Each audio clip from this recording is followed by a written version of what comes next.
Your tea, Miss Marple. Thank you, dear. A very pleasant young man. Rudy. For a foreigner, I suppose.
Archie, there's going to be a murder.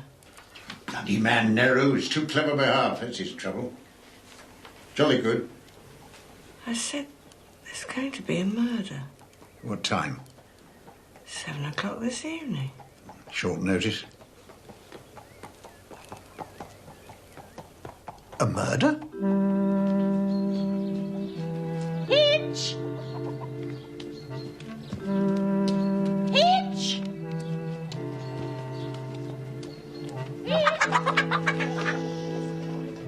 Hitch! What is it, Murgatroyd? Where are you? Penthouse. Listen to this. In the Gazette. A murder is announced and will take place on Friday, October the 5th at Little Paddocks at 7 p.m. That's this evening. Friends, please accept this, the only intimation.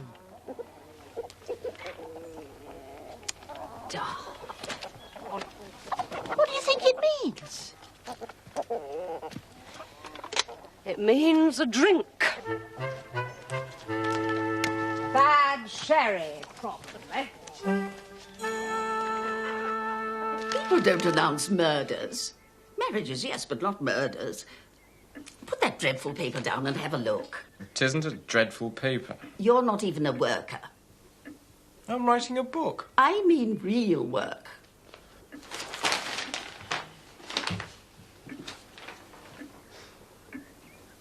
Well, it's some sort of party, I expect. Aren't there some rather boring, bright young things staying at Little Paddocks? They'll pin pieces of paper on you and then draw lots. And somebody's the victim and somebody's the detective. Then they turn out the lights and everybody screams. Bourgeois escapism, Mother. The opium of the people. Friends, accept this, the only intimation. Sounds very exciting. Sounds extremely tedious. Nonsense, Edmund. I'm going and you're coming with me. Opium? Surely there won't be opium. Morning, John. Morning, Mom. Oh, good morning. Good morning. A murder, isn't it scrumptious? What time did you say it was? 7? Yes, at Little Paddocks. I have a confirmation class. Oh, what a shame. And you do so love a good murder. May I see? Yes, it's there. In amongst the second-hand pianos and old teeth and cocker spaniels. It really is an extraordinary announcement. And so uncharacteristic of Miss Blacklock.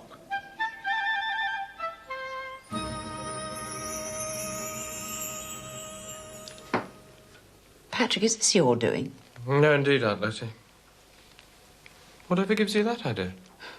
Oh, I thought it might be your idea of a joke. I can think of much better jokes than announcing murders in the local rag. Julia?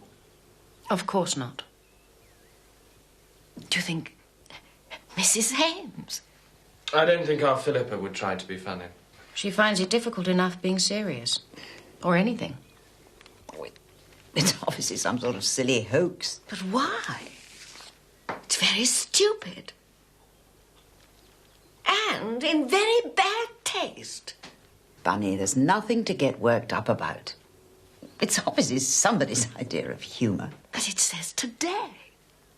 Today. At 7 o'clock. What do you think is going to happen? Easy. The angel of death will spread his wings on the blast. I'll tell you exactly what's going to happen. At 7 o'clock this evening, half the village of Chipping Claycorn will be banging on the door agog with curiosity. Yes, I better go and see if there's any sherry in the house.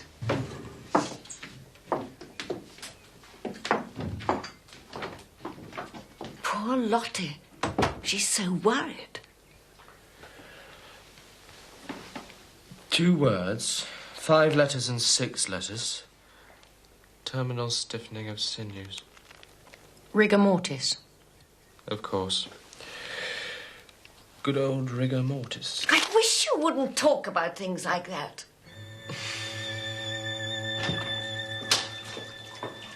Oh, Hannah, we shall need a bottle of sherry for this evening. I'm expecting visitors. I will not be here this evening, Miss Blacklock. What do you mean? I am giving you my notices. There is no need to give notice. There is need, Miss Blacklock. In the newspaper, they are coming to kill me. Nobody is coming to kill anybody. It's just a joke. Murdering people is a joke. In England, everything is a joke. In Europe, killing people is not a joke. That is why I escaped. I promise you, my dear, you are perfectly safe. You promise? If somebody was going to murder you, they'd hardly advertise the fact in the newspaper. Perhaps in England they would, but perhaps it is you they mean to murder, Miss Blacklock.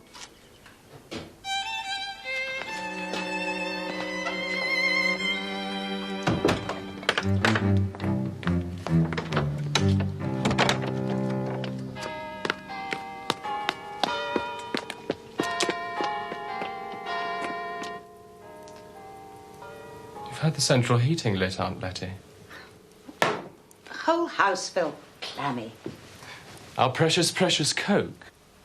Well, it was either that or our even more precious coal. I can remember when there was plenty of coal, plenty of Coke, plenty of everything. Was this in the olden days? Oh, yes, my dear. Hello. Is there a party? Welcome to the scene of the crime. Is it a joke? I'm very stupid when it comes to jokes. Indeed. There is to be a murder in this room in about quarter of an hour. Here you see the funeral wreaths, and here the funeral supper.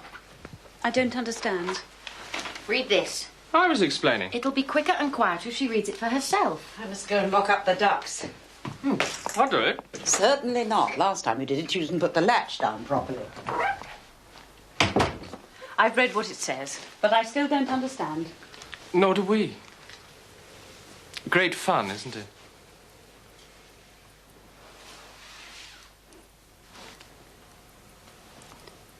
You don't really think anyone will come, do you? I shouldn't think so. Village people are very inquisitive, you know. Well, I know for a fact there's a brand new bottle of sherry on the premises, so that won't go to waste, whatever happens. Shall I fetch it to be on the safe side? I think Letty wanted you to move that table into the bay. Work, work, work. Will it never cease? Oh, thank you, Patrick. And when you've done that, would you be very kind and fetch the new bottle of sherry from the pantry. My pleasure.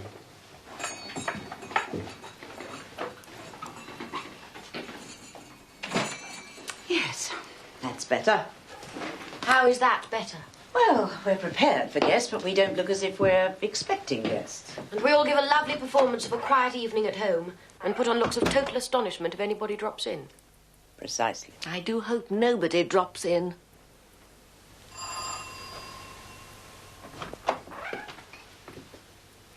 Somebody at the door. Mr. and Mrs. Borgia from along the road. They brought their own bottle. Patrick, Do you think you could make a huge effort and behave yourself? I'll make a huge effort, and we'll see what happens. Here is Colonel Estabrook and Mrs. Estabrook. I'll see you. Thank you, Hannah. What a lovely surprise. Well, good evening. Good evening. Good evening. Happened to be passing. Quite a mild evening. Central heating on? The whole house felt clammy.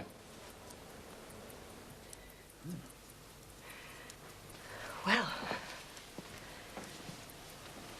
lovely chrysanthemums. A bit scraggy, in my opinion. We haven't started ours yet. Your chrysanthemums? Central heating.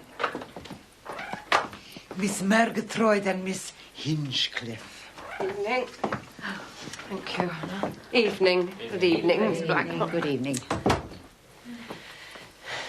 Such a lovely evening. We came out for a stroll. I said to Murgatroyd, why don't we pop in at Little Paddocks and see how the ducks are laying? It's lovely and warm in here. Have you got the heating on already? Yes, I'm told the house felt clammy. Well, this is jolly nice, isn't it? Bang on. Bang on? Is that what they say nowadays? I'm afraid so, Colonel. Mrs. Svettenham and Master Svettenham.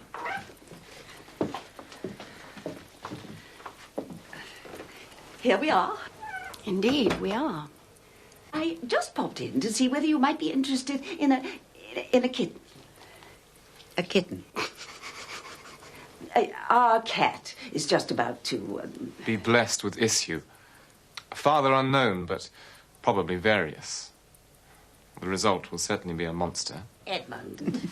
Do sit down, Mrs. Swetnam. It's jolly warm in here. We put the central heating on, both. It seems the house was a bit clammy. Bet you never had that trouble in India, Colonel. The odd flood during the monsoon, no clamminess to speak of. Mrs. Harmon. Hello, everyone. Hello, Mrs. Harmon.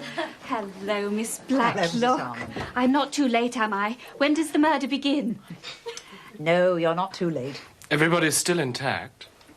Oh, Julian's simply frantic with rage he can't be here. He adores murders. He writes some of his best sermons when he's in the middle of a good thriller. You know, with 4 or 5 decent corpses littered about the place. Oh, sorry. I'm talking too much. No, you're not. When's the murder going to begin? Well, if it's going to begin, it ought to happen soon. It's just 1 minute to 7. Well, time to pour the sherry, I think. Patrick? Yes. Philippa, beer, dear.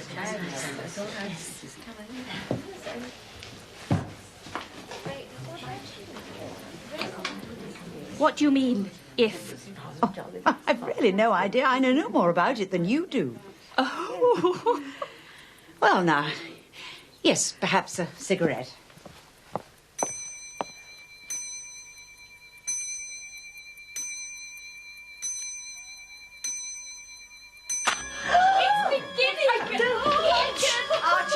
Archie, where are you? I'm here, dear. I'm so sorry. It's not something...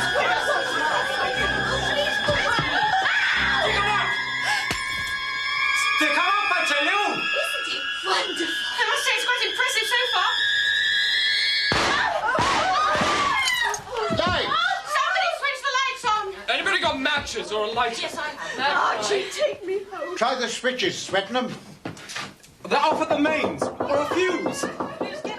This way. Patrick. On my way. That's Hannah screaming. The fella seems to have knocked himself out. Serves him right. She's locked in. I was cleaning the cellar and the man locked me in and then I heard shooting. Now stop it! Candles, they're in the kitchen cupboard. There's a Blacklock! Letty, you're bleeding. Something grayish, my He ear. must have hit That's you. all it is. Nothing to Something make up wrong. a fuss about. Blood all over you. Of course, ears bleed. Everybody knows that. Patrick, where are those candles? We can't do anything without...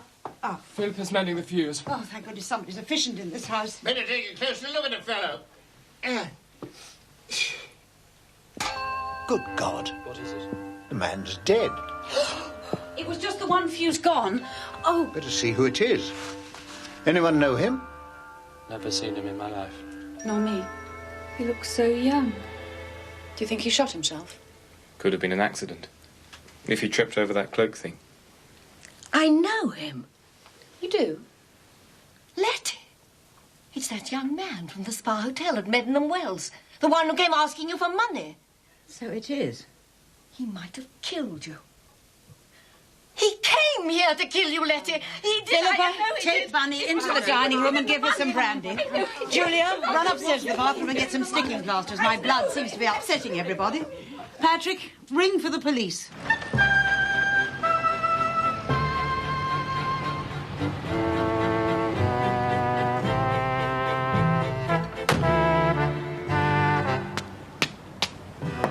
Rudy Schertz, Swiss nationality, employed here as a receptionist.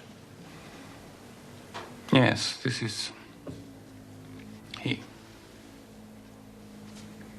How long had he been working for you, Mr. Rowlandson? I took the liberty in checking in my files before you arrived. A little over 3 months. Good credentials, references, permits, etc. Would you like to have a look at these? I'll take your word. Was he satisfactory? Quite satisfactory, Inspector. That sounds to me like a negative judgment. It's purely conjectural. What is? Well, there were a couple of misunderstandings about the bills. Items charged that oughtn't to have been. We assumed it was carelessness, inexperience. But it wasn't. Well, you now tell me that he was some sort of criminal. So I suppose he could have been trying to cheat our customers. But it's still different from an armed hold-up. Any women in his life? One of our waitresses. Name? Myrna Harris. You were friendly with Rudy Schertz? I didn't know what he was like when... We don't know what he was like. I want you to help me find out. Well, you always think that anybody who works on reception is bound to be all right. I mean, they're very careful when they employ people, especially foreigners. Was he with a gang? We think he was working on his own. He was a lovely dancer. Nice to go out with. Best seats at the pictures and bought you flowers and... I'm sorry he's dead. This one.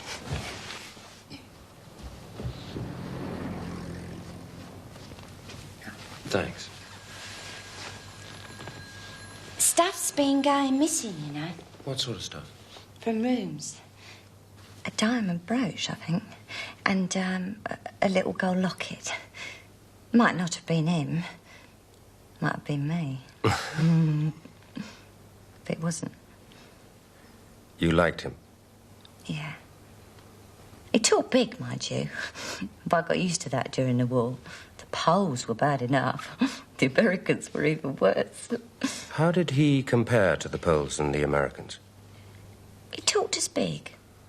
He said he came from a rich family in Switzerland, only he couldn't get his money here on account of the currency regulations.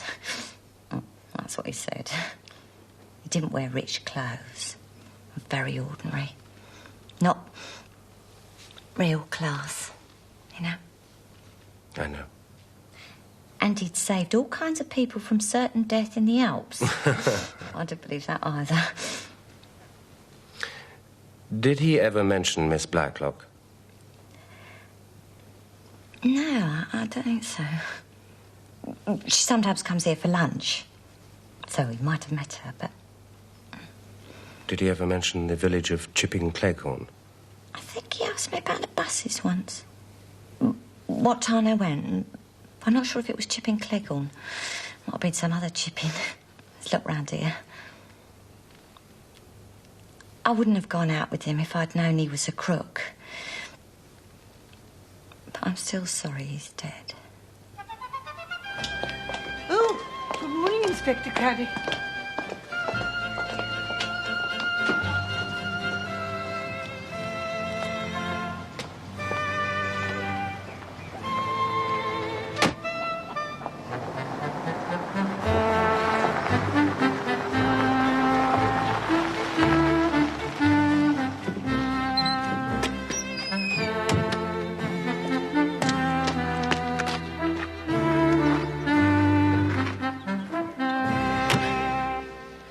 You've checked the house, Fletcher? Sir, no fingerprints, no signs of forced entry. But the doors seem to be left unlocked most of the time anyway. Shirt seems to have come from Medmenham on the bus. It arrives in Chipping Cleghorn at 6:30. Why did the lights go out? Well, the drawing room and the hall seem to be on the same circuit, if you can organise for them to fuse at exactly 7 o'clock. You're a better man than I am, Gunga Din. As you might say, sir. Tell me about the people who live here. Miss Blacklock? I think she's all right, sir. Miss Bunner, is it? Nice woman, sir, but with respect, a bit scatty. Patrick Simmons? Fancies himself as a joker. Julia Simmons? Just fancies herself. Philippa Hames? I haven't met her yet, sir. Out at work all day. Good. Pretty garden.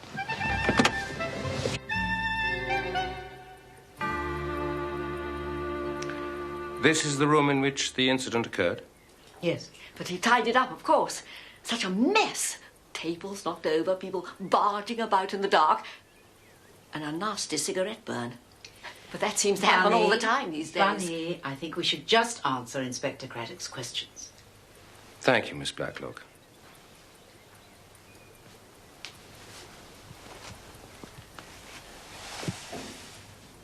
Tell me when you first saw Rudy Schertz.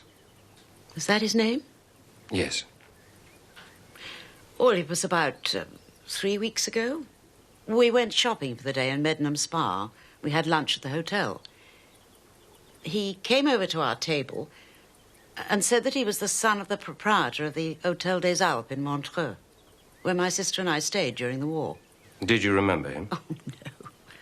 I mean, all these boys at reception desks look exactly the same. And then he came to see you? Yes, 10 days ago. He had some absurd story about his mother being dangerously ill and needing the money to get back to Switzerland.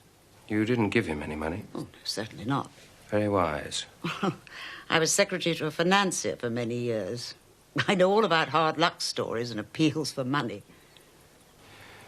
When he came here, did you sense that he might have been spying out the land, so to speak? You mean casing the joint? Yes, that's what I mean, Miss Bunner. Yes, it is quite possible. I remember he took a keen interest in the house. All that elaborate nonsense. The advertisement in the newspaper. I just really don't understand any of it. Do you keep much money in the house? No, a few pounds, no more. Jewellery? Well, a couple of rings and brooches. These cameos. There's really nothing worth stealing. It was revenge, Inspector. Letty refused to give him the money, and he came here to kill her. That's where he shot at you, Miss Blacklock. Oh, just a scratch. Made a lot of blood, but... Tell me what happened. Well, the clock struck. 7 o'clock. Yes. And then the lights went out. And next? The door opened. Which door? That door. What about that door? Oh, no, that one's never used. That's just a hangover from when this was 2 rooms. So, this door opened, and... Well, there he was. A man with a revolver. A masked man with a revolver. And I thought... Well, I mean, we all thought that it was just some silly joke. And then he said something. Hands up or I shoot. Something like that. Did you put your hands up? Oh, yes. It seemed like part of the game. He shone his flashlight in my eyes. It dazzled me. I began to get annoyed about it. And then? Well, then there was the first shot. Somebody screamed, I think. And then I felt the pain in my ear. You see? It wasn't just a scratch. Where were you standing, Miss Blacklock? Over here, by the table. I was reaching for the cigarette box. And look, there are the bullet holes. He was trying to kill you. You tell her, Inspector. She won't believe me. And having failed to shoot you in the darkness, he then turns the gun on himself. Obviously. Do you think it's obvious, Miss Blacklock? No, of course I don't, Inspector. I think it's absolutely ludicrous. He wasn't the sort of man to shoot himself. Or anyone else, for that matter. Oh, Bunny, will you please take those away? I hate dead flowers. I picked them fresh yesterday. Even flowers don't last the way they used to. Is Miss Bunner a relation of yours? No, an old friend. We were at school together. About 100 years ago. A companion. We keep each other company, Inspector. And the other people who live here? Patrick and Julia. They call me Aunt Letty, but they're actually distant cousins. Oh, sorry. Aunt Dora's wandering around saying the police want to cross-examine everyone. Is that so? This is Julia. Since you're kind enough to volunteer, Miss Simmons, Inspector Craddock. And this is Sergeant Fletcher. We've met. Have you finished with me for now, Inspector? I think so, Miss Blacklock. Oh. Will you be speaking to Hannah? Hannah is... my cook. She screams a lot. The poor girl is a refugee. Nationality? I asked her that. She said, I do not know. I have not read the papers today. Please don't be prejudiced against her, Inspector, just because she tells lies. There are a lot of atrocity stories around now. But I think there is a real core of truth in some of hers. I can't help feeling sorry for her. And she is a very good cook. When she feels like it. I shall bear all that in mind, Miss Blacklock. Thank you.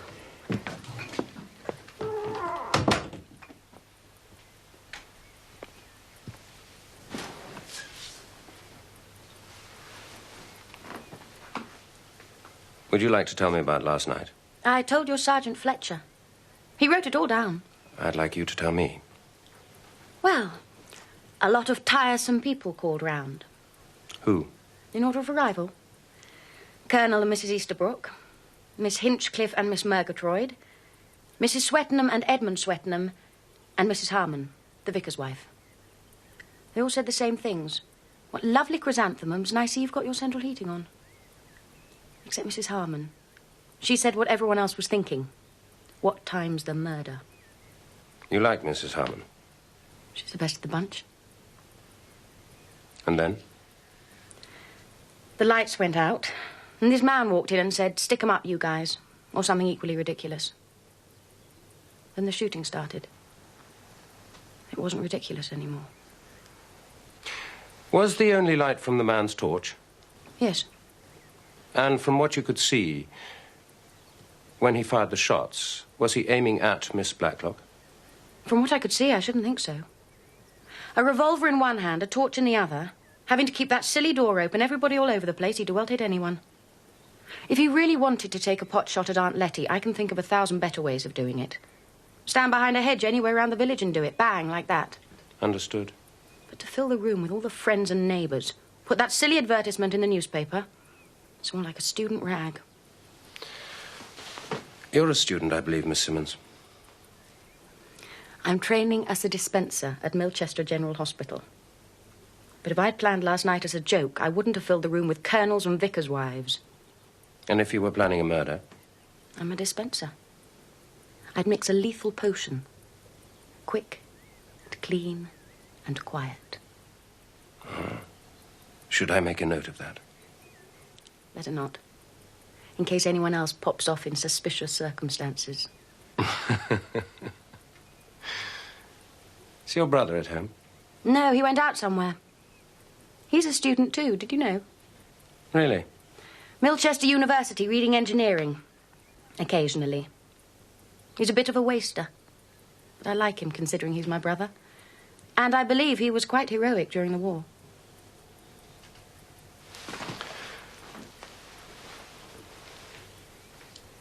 I might have a word with Hannah in that case. Crazy foreign cook. An obvious suspect, Inspector. All my life I am pursued by men in uniform. I escaped to England thinking I will be safe. Still I am pursued by men in uniform. We're not here to arrest you. You're not? I just want to know your version of what happened last night. Last night? I see the announcement in the paper, and I know I am going to be murdered. I try to leave, but she will not let me. She is a very strong woman. Miss Blacklock? Yes. The others are silly, but she is strong. You stayed, and then what? The doorbell rings. I answer the door. The doorbell rings again. I answer the door again. The doorbell rings again. I answer the door again. After the people had arrived. Oh. I go to the dining room to clean the silver. I hear shots. I scream. I try the door. It is locked. I scream again. Somebody turns the key and lets me out. I scream again. Somebody hits me. I see blood. You scream again? I think so. Are you going to arrest me? Not today.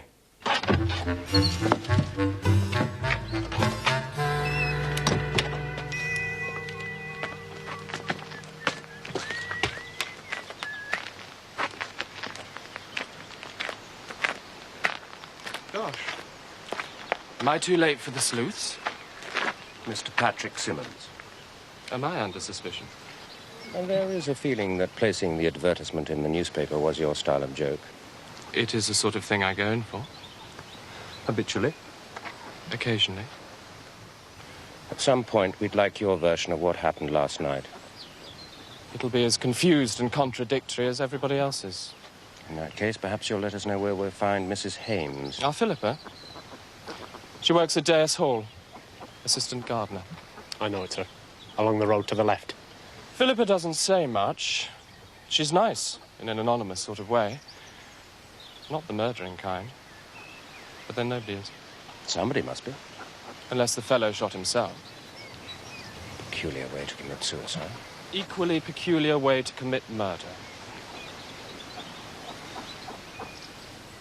So, what is your conclusion? It's easier being an engineering student than an ace detective.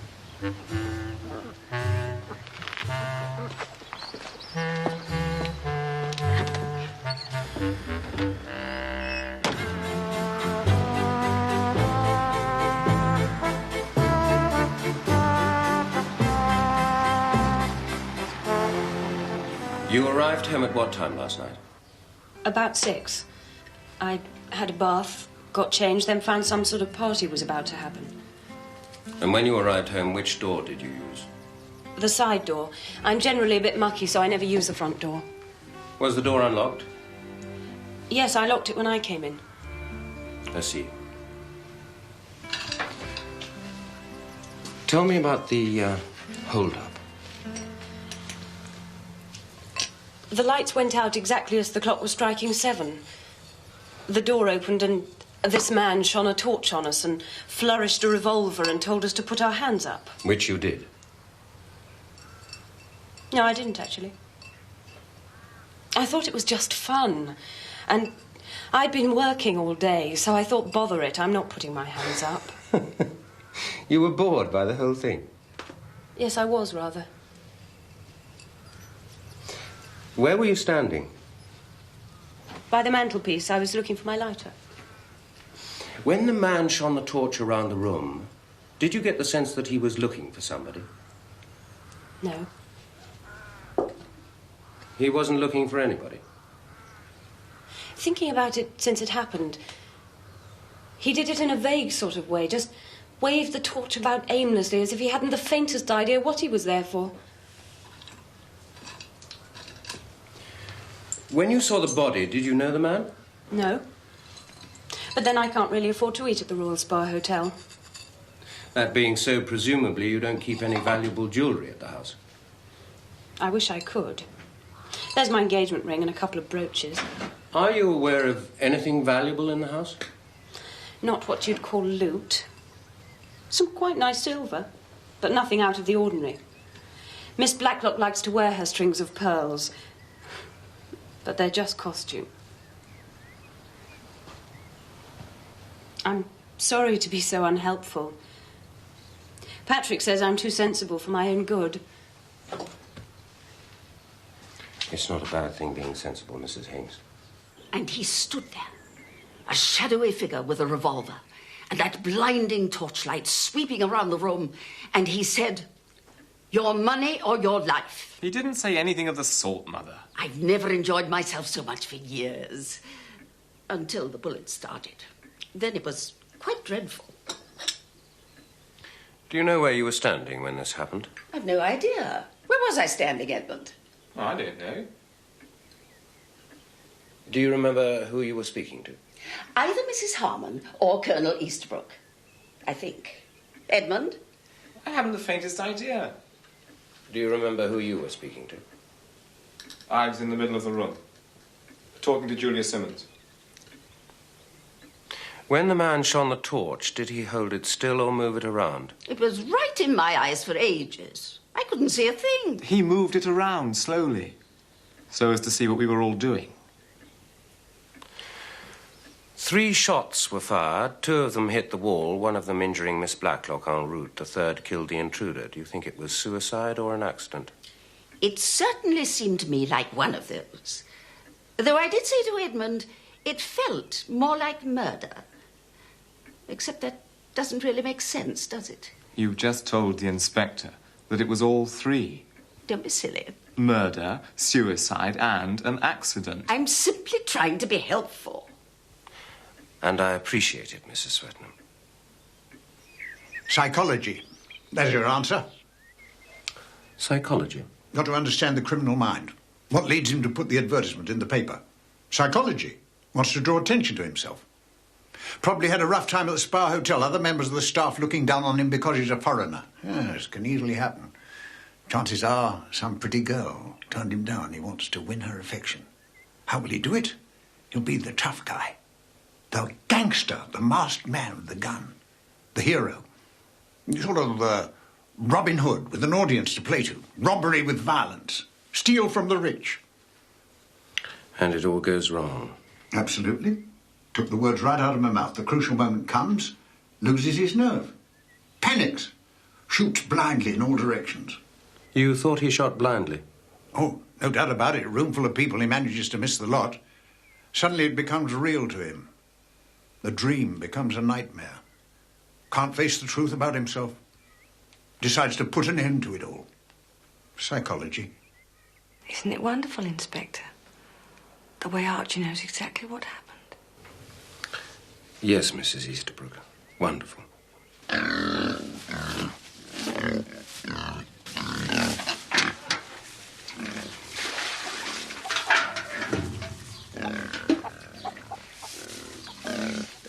You like pigs, Inspector?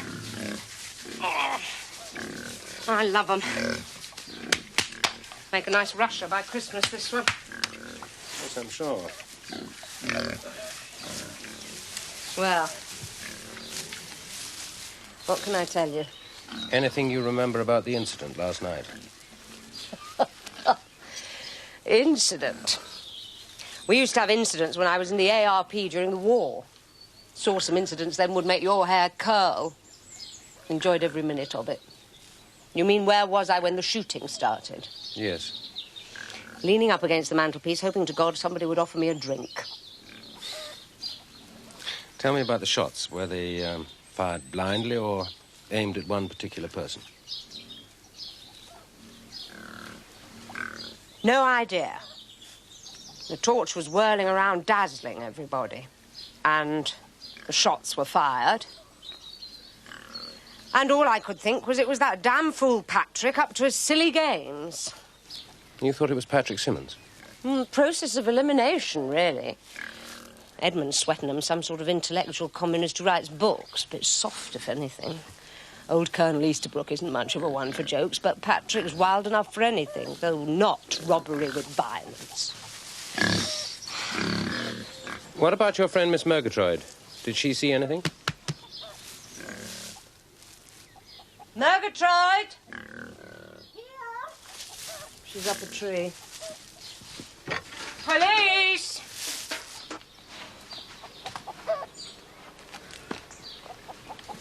She won't be much help. Listen to her by all means. Don't take too much notice. Is it Scotland Yard? Inspector Craddock from Milchester. Oh, even better. Have you found any decent clues? All he wants to know is where you were when the crime took place. Oh, dear, of course, I ought to have been prepared. Alibis. Now, let me see. I was with everybody else. You weren't with me. I remember that girl screaming and a voice saying, "Put them up, please." Stick 'em up. And he certainly didn't say please. Dear, I'm sorry I can't be more helpful. I get so confused. It's all such a blur. Is there anything else you want to know?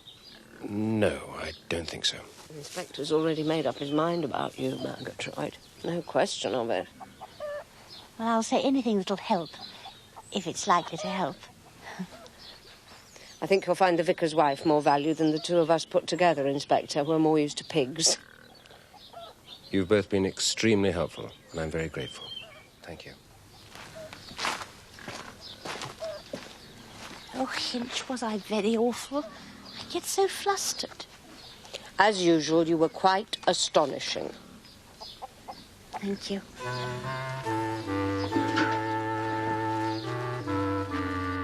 Well, you see, I hate being dazzled. So when he shone the torch, I shut my eyes. And I hate loud noises. So when he fired the shots, I shut my eyes even tighter. I wish it had been a quiet murder. When did you open your eyes? When I was quite sure that the bangs had stopped. Some people were out in the hall with candles. Then the lights came on and everybody was normal again. People in the dark are quite different, aren't they? What did you see when the lights came on? The young man. Shirts. Is that the name? Yes. He was lying there dead with a revolver beside him.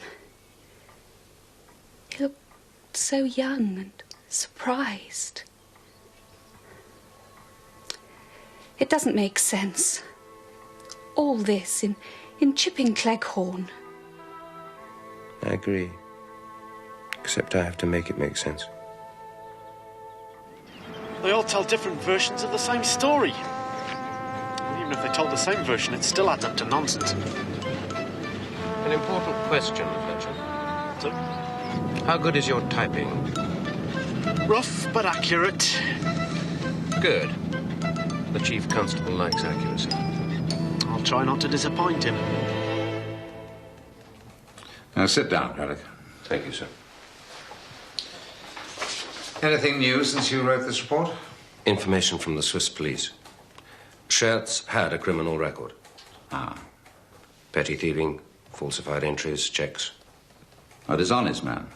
But in a small way. Well, don't small things lead to larger things? I'm not sure, sir. Well, it seems very clear to me. Schertz travelled by bus to Chipping Cleghorn. Evidence of a conductor and 2 passengers. He got into the house, probably simply by opening the front door. He held up the company, assembled by placing an announcement in the local newspaper, which we know he did, evidence of the cashier in the Gazette office. He then fired 3 shots. 2 go into the wall, and 1 goes into him. Well, in my practical world, that means that a coroner's jury is going to bring in a verdict of suicide or accidental death. Either way, we can draw a line across the ledger and turn to the next page. I have the feeling that that silence indicates that you disagree. I disagree, sir. Why? I don't know exactly. Offer me a theory. Miss Bunner insists that Schertz intended to murder Miss Blacklock. Is Miss Bunner a reliable witness? Utterly unreliable. She's a very sweet, slightly scatty old lady. But she's totally sincere, and it's all her own idea. Nobody's put it there, and she insists. A personal question, Craddock. How do you get on with scatty old ladies? I have nothing against them in principle, sir. Good. Because there's one staying at the Royal Spa Hotel. It's a Miss Marple. Miss Jane Marple. Well, she's an old friend of Sir Henry Clithering. His opinion is that you should take Miss Marple into your confidence. Show her your report, if you like. She's entirely trustworthy. Well, thank you for letting me see those, Inspector. Any observations, Miss Marple? Yes, but may I digress a little first? By all means. I should like to show you something. I'm staying here for a few days, taking the spa waters. Rheumatism, you know. Oh, well, of course you don't know, but when you're my age, I'm afraid perhaps you might. Of course, I couldn't afford to stay here, but I have a very generous nephew called Raymond. Now then, here we are. A cheque? Yes. He altered it. He? The young man who worked at the desk and who is now, I understand, dead. You see, it was for £7, and he altered it to 17. A stroke in front of the 7 and a teen added to the word 7. Yes, very neatly done. A certain amount of experience and practice, I should say. As you say, very neatly done. Well, the bank sent me my cheques this morning and I noticed it at once. What made you notice? Well, I never write a cheque for £17. But you do for 7? Oh, yes, quite often. Of course, what struck me was that the young man had a shifty eye. A shifty eye? Yes, the kind that looks straight at you and never blinks. It reminded me of Fred Tyler. Should I know Fred Tyler? Oh, no. He worked at the fish shop in my village. Always adding an extra 1 to the shillings column. You know, people very rarely check their bills. Fred Tyler would look people in the eye and smile, and then steal enough money to take Jessie Spragg to the pictures and buy very loud ties. Well, as you suggested, you were quite right in your diagnosis. Rudy Schertz had a... More coffee? No, thank you. Miss Marple? No, thank you, dear. I shall last until tea time now. Thank you.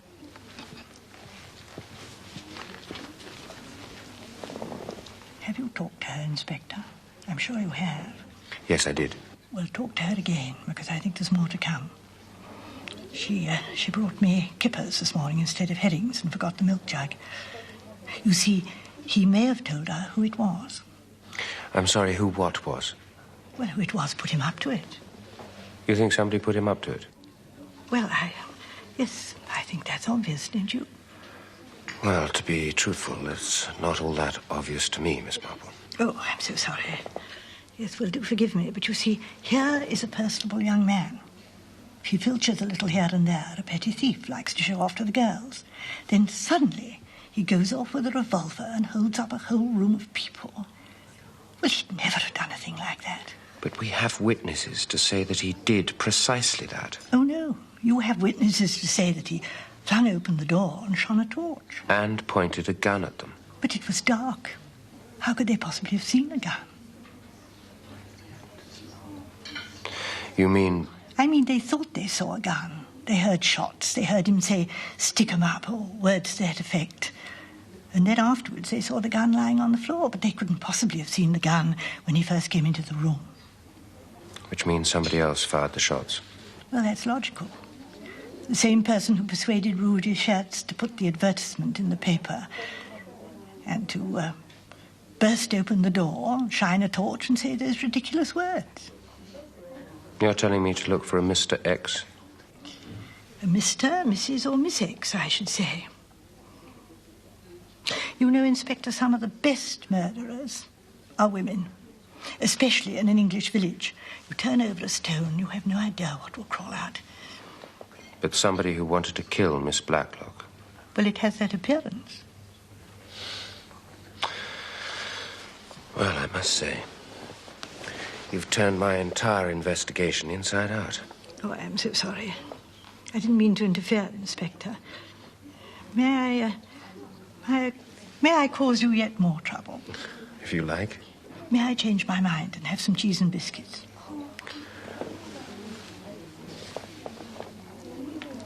And talk to that girl again, Inspector. She's very frightened. Frightened? Someone shot Rudy Schertz.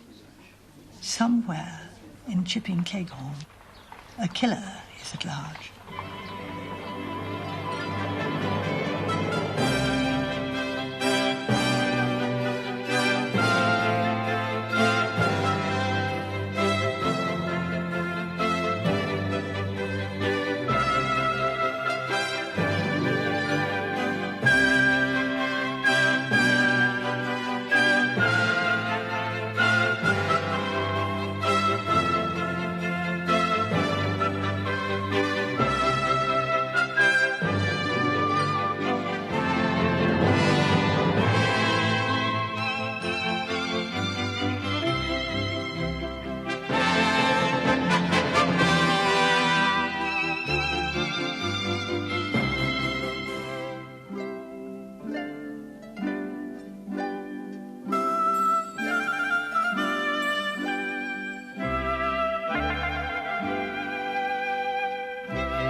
You didn't tell me everything, did you, Mana? About Rudy Schertz? Yeah. I told you everything.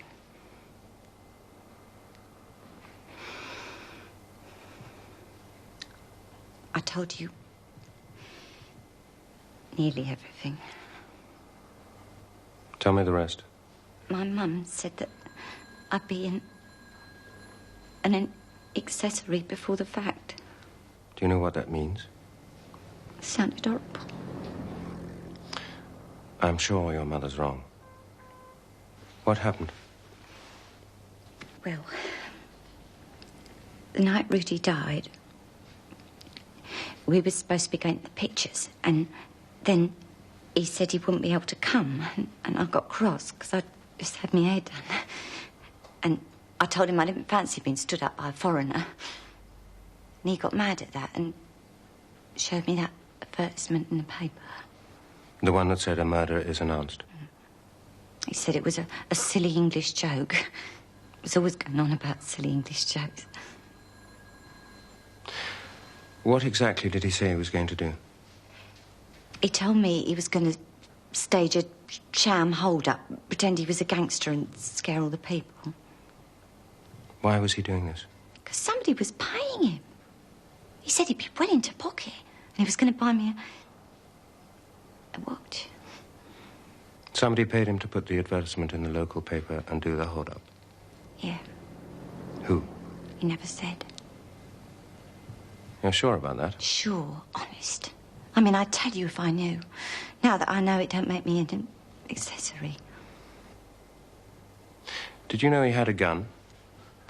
I'd go out with a bloke if I thought he had a gun. And anyway, I don't believe he ever had a gun. He told me it was just a silly English joke and that he was going to enjoy laughing at their silly English faces. I mean, it stands to reason he wouldn't have done it if he thought he was going to get shot himself, would he? Be very funny, he said. Some joke.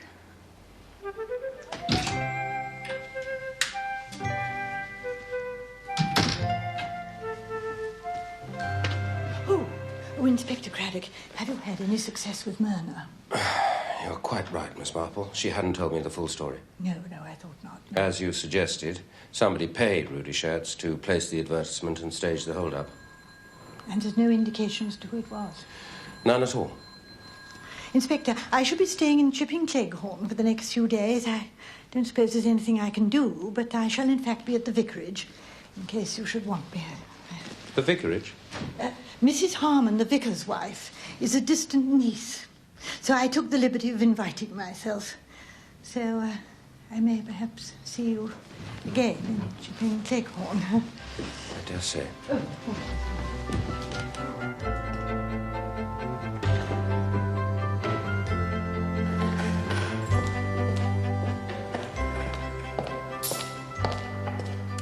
Guess what? They want me to be Archbishop of Canterbury. Very close. Aunt Jane's coming to stay. Oh, even better. I knew you'd be pleased. Aunt Jane is coming to stay. I seem to remember telling you so a minute ago. A man dies in highly suspicious circumstances here in Chipping Cleghorn, and suddenly Aunt Jane is coming to stay. Yes, I noticed that too. So, whoever paid Rudy Schertz to play these silly games, is it the same person who tried to shoot Miss Blacklock? It's possible. He or she could have crept up behind Schertz in the dark, fired the shots, then dropped the gun. He or she? We have to keep an open mind. You mean that refugee woman who works up at the house? She's a bit hysterical. No, I don't mean the maid. I mean we have to keep an open mind. Seems obvious Schertz wasn't the murdering kind, and there's no evidence the gun belonged to him. It was a German automatic. Yeah, and since the war, the whole country's awash with German guns. Anybody who was in the services might have brought it home as a souvenir. Laura, my dear! I can't find my pistol. Well, you don't need it today, do you? That isn't the point. You mean you really can't find it? I thought that's what I said.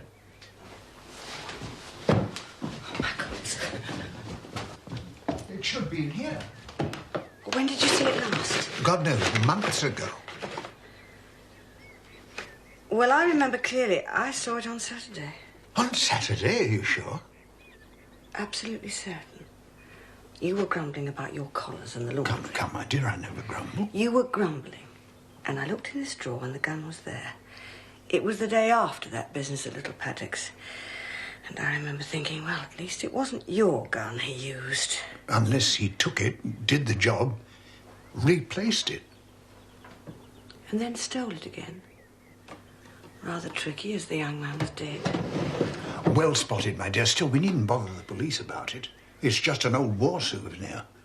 No bullets, no license, come to that. Mum's the word. You're my old war souvenir. I've got a couple of letters I must write. To begin with, the story Rudy Schertz told you when he visited the house was a pack of lies. He wasn't the son of the proprietor of the Hotel des Alpes in Montreux. Which explains why I didn't recognize him. Well, who was he?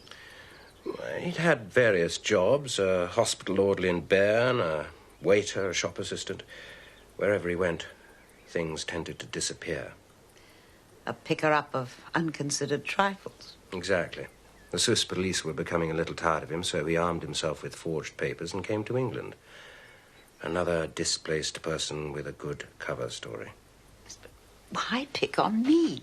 Yes. Why should he want to murder Letty? He didn't want to murder you, Miss Blacklock. It looked as if he did. He burst in here with a gun, and I'm sure. He was paid to do that.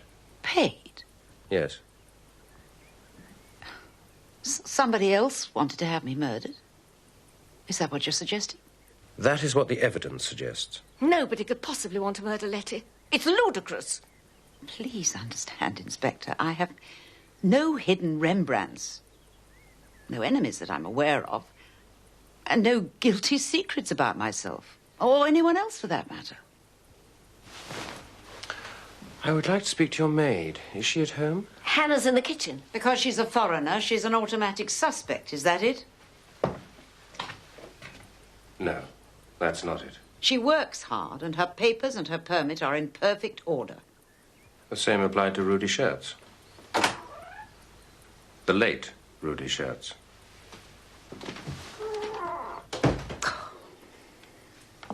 Beginning to lose patience with Inspector Craddock. He's only trying to protect you, Letty. Protect me? I'm perfectly capable of protecting myself. But don't you see? See what? If somebody paid that young man to kill you, and it didn't work, then whoever it is, well, he's likely to try again. Yes, I'm sorry. I'm being a bit slow in the uptake, aren't I? It's natural. You've had a difficult time. Apart from that, I think you should tell Mr. Craddock everything. What does it matter what I say? I am just a refugee. If I say the wrong thing, you can always send me home, unless you send me to prison. Besides, you shouldn't be talking to me. You should be talking to that nice English lady. Which nice English lady? Mrs. Hyem. Why should I be speaking to Mrs. Hyem? The young man. He comes to the house and asks Miss Blacklock for money. You know about that? Miss Blacklock told me. I watch him go. He stops and talks to Mrs. Hyem in the summer house. What do you suppose they were talking about? I don't know. How to steal Miss Blacklock's money, I expect. Miss Blacklock isn't a rich woman. She is richer than me. She's richer, too, than Mrs. Hyem. Mrs. Hyem is a fine lady who loses her husband and no longer has any money. She sends her son to school and has to work as a gardener. That is not a proper job for a fine English lady. Will you excuse me, please? I need the kitchen to myself. I have to make a very careful sauce.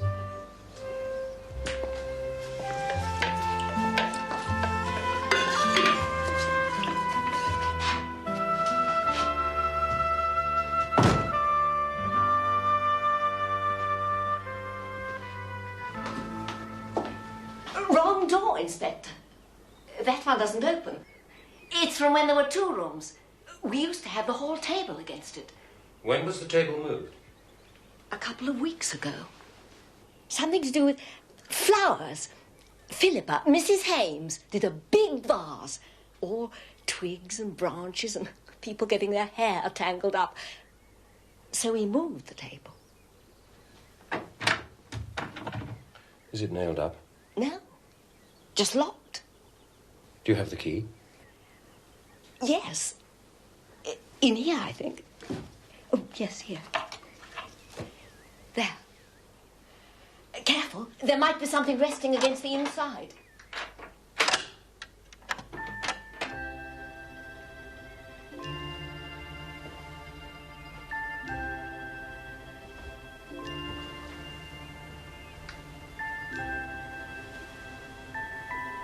This door's been opened quite recently, Miss Bunner. The hinges and the lock have been oiled. Good gracious. Which means... You'd like to wash your hands.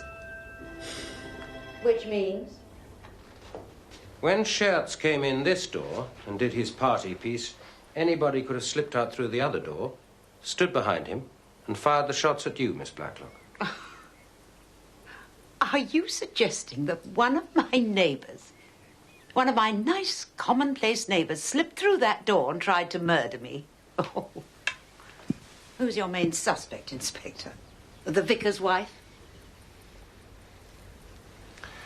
We have to be very direct about this, Miss Blacklock. If you die, who benefits? Patrick and Julia. Oh, and Bunny here gets a small legacy and all the furniture in the house. I didn't know that.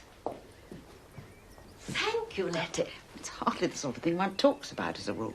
But I still think you should tell the inspector. Yes, Bunny, I know what you think, and I am going to tell him. Now, I think we should both like a cup of tea, if you'd be so kind. I'm sorry. I'll see to it.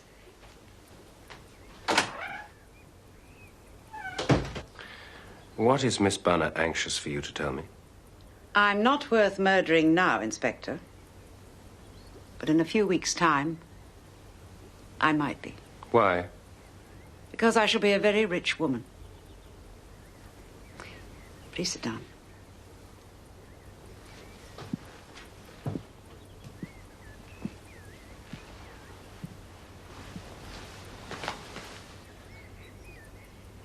Does the name Randall Girdler mean anything to you? Oh, well, perhaps you're a little too young. He was a financier. Died just before the war? Yes, 1938. Well, until his death, I was his personal secretary. Well, more a junior partner, really. When he died, he left all his money in trust for his wife, Belle. But if she dies before me, I inherit. A great deal of money. Randall Girdler was a millionaire, so yes, a great deal of money. You said you might very soon be a rich woman. Is Mrs. Girdler likely to die? Yes. That may sound callous, Inspector, but you asked the question, and that's a truthful answer. Belle Girdler is a very sweet creature and an invalid. We exchange cards and letters at Christmas time. And her nurse keeps me informed of her medical condition. I gather it may now be only a matter of weeks. Where does Mrs. Girdler live? In Scotland. Perhaps you'll let me have the address before I leave. Yes. Going back 3 spaces, Patrick and Julia are the beneficiaries in the event of your death. Yes. But if you die before Mrs. Girdler, what happens then? Belle and Randall had no children. So when he made his will, he nominated the offspring of his sister, Sonia. And who are they? Please don't laugh, Inspector, but I only know them as Pip and Emma. Pip and Emma? Yes. Who and where are they? Nobody knows. Girdler's sister, Sonia, married some smooth-talking Greek called Stamfordus, more or less a crook. And they lost contact with the Girdlers. Except it's known that they had 2 children born in the early 1920s. So they'd now be... 25, 26. The same age as Patrick and Julia? Yes. Is that possible? Miss Blacklock's never seen them. Mrs. Girdler's never seen them, so yes, it's possible. As I say, you have a lot of checking to do. Where are we going? Back to HQ. No, we're not. I want to speak to Mrs. Hyem, see what she was doing in the summer house.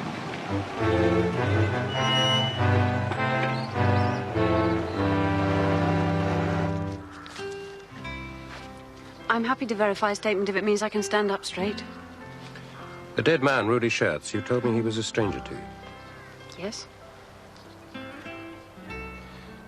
Did you at any time have a conversation with him in the summer house at Little Paddocks? In the summer house? It's absurd. Who told you that? A statement was made to me that you were seen speaking to him.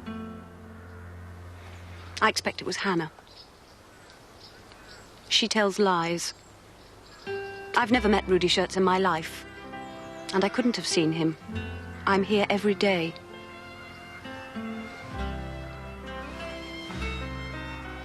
Thank you, Mrs. Hyem.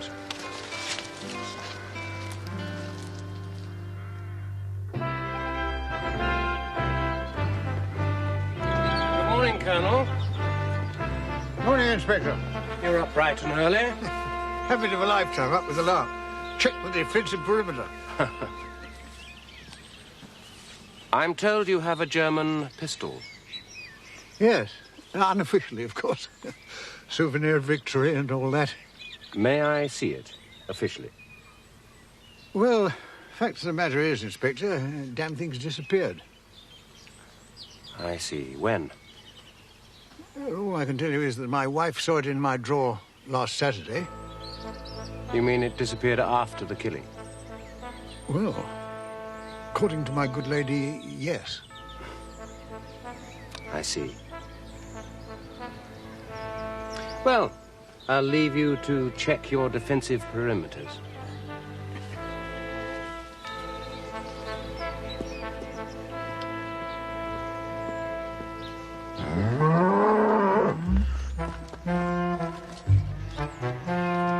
You know, the English village has changed since before the war.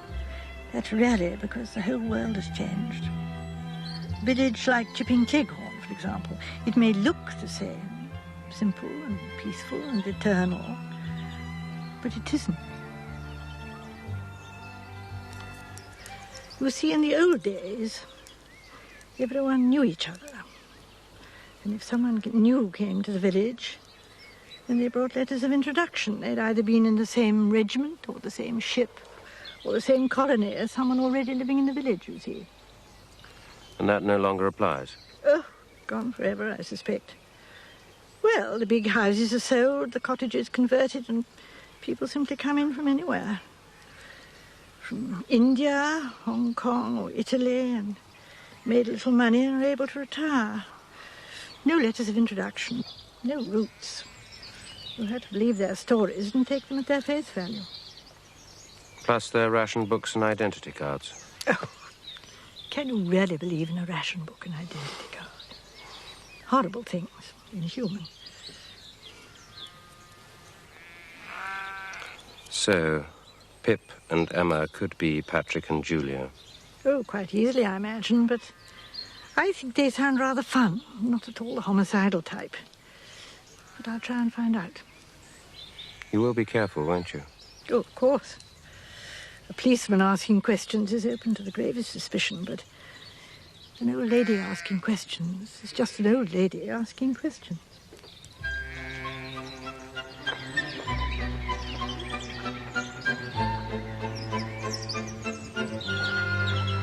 Who's the old biddy? Mrs. Harmon's aunt. I could go to my room and pretend to work. Well, Mrs. Harmon's quite fun. Pick of the village idiots, really. Shall I be charming and terribly amusing? No, not a good idea. It must have seemed quite dreadful to you. Like Chicago, come to Chipping Cleghorn. I was scared stiff. Well, it was rather an alarming experience. But it must have seemed quite providential when the young man tripped himself up and shot himself. Of course, burglary is so violent nowadays. There used to be a certain grace and decorum about it, but... I blame the war, Miss Marple, don't you? And the Viennese waltz. Absolutely. Yes. And was that the door that he came in at? Yes. The very one. And I'm told there were bullet holes. Right over here, Miss Marple. Oh, I've never seen a real bullet hole, may I? Yes, of course, please. It's a miracle Lottie wasn't killed. Gracious. But you were jolly severely wounded, weren't you? Are you fully recovered now, Miss Blacklock? Yes, of course. It was only a scratch. I only wear this plaster to get sympathy from my nearest and dearest. It doesn't work. Unfortunately. So you were over here when it happened? I'd just gone for the cigarette box. Then the lights went out. Oh, what a delightful lamp. Dresden. Really? It's one of a pair. The other's in the spare room. Really? Oh, I'd forgotten about that. I like nice things, don't you? Oh, yes, indeed. Oh, yes, very much. I'm afraid I can't work up any enthusiasm for possessions. Do you like nice things? I prefer naughty things. Julia. I have very few possessions. All of them precious. And each one a cherished memory. And as for photographs, people don't seem to keep photographs nowadays, do they? I do. Have hundreds. All my nieces and nephews, when they were babies and children and grown up and parents. Got a horrible one of me with a squint and a fox terrier. And despite all your aunt says, I'm sure she's got hundreds of photographs of you all tucked away. We're only distant cousins. To tell you the truth, Miss Marple, I didn't remember these two existed. Until earlier this year, I had a letter from their mother saying they were going to be studying in this area. And when did you last see my mother? Oh, about 30 years ago. I remember she was very pretty. And luckily, we both inherited her good looks. Not only that. You're quite right, Miss Marple. Aunt Letty has a marvellous old photograph album. We looked through it the other day. But I'm not obsessive about the past. Well, I, of course, have more past than future. Oh, don't be silly, Aunt Jane. My dear, you've married a vicar. You must know we're allocated 70 years and 10. And I shall soon be overdrawn. You did it on purpose, didn't you? What, my dear? Talked about photographs. Well, I now know that Miss Blacklock had never seen Patrick and Julia in the flesh till they turned up on her doorstep. And rang the bell. Exactly. Tomorrow, I shall explore your village. It's quite small. Won't take long. Oh, there are more things in Chipping Cleghorn, Horatio, than I dreamt of in your philosophy. I dare say. Horatio, I thought he had a bridge.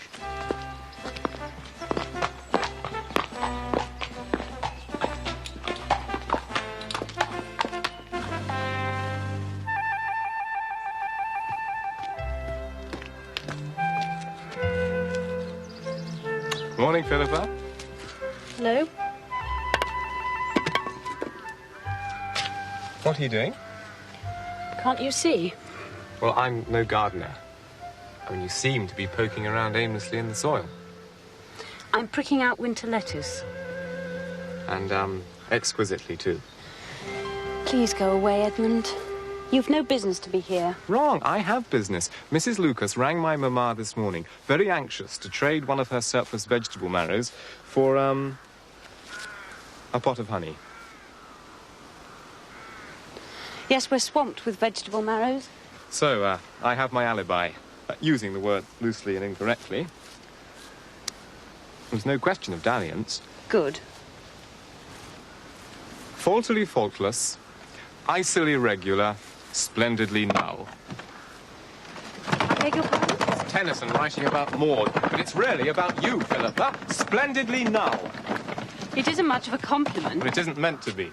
It's meant to stir you into speaking. What do you like? What do you feel? That's my business. It's mine, too. Oh, can't you see I'm smitten? I didn't want to fall in love with you. I just wanted to worry about the working classes and write my book about the world's misery. And then you came along. And you won't even talk to me.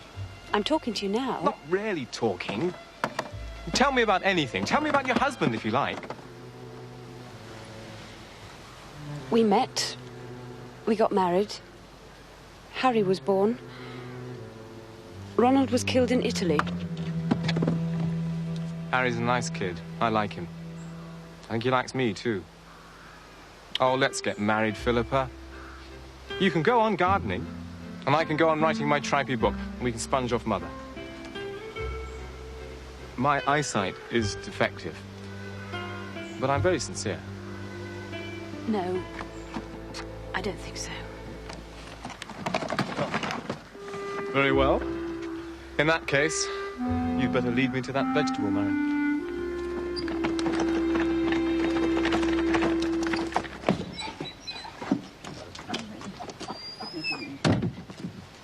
Sergeant Fletcher. Are you keeping an eye on us? Inspector Craddock's orders, Miss Blacklock. Well, we're just going down to the village. It's Hannah's day out, so there's nobody in.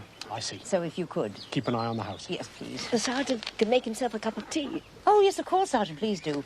The door's open. We never lock doors. Come along, Bunny. We'll be late.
You startled me, Sergeant. I thought you were another burglar. No, Mrs. Swetnam, it's only me. You came through the back door. Yes, it's always open. I just brought up some of my quinces. Perhaps you'd tell Miss Blacklock when she comes back. I leave them here. It seems anybody can walk into this house just as they like. Of course. How else could we leave quinces on the kitchen table?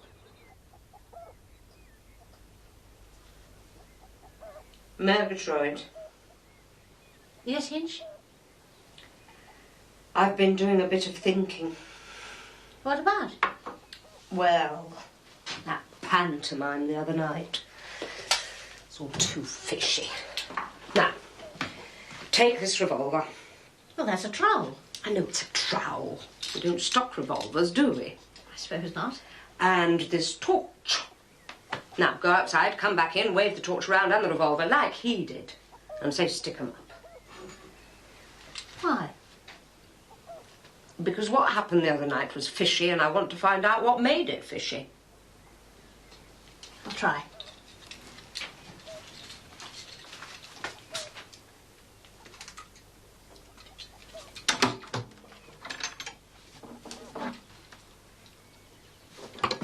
Stick 'em up!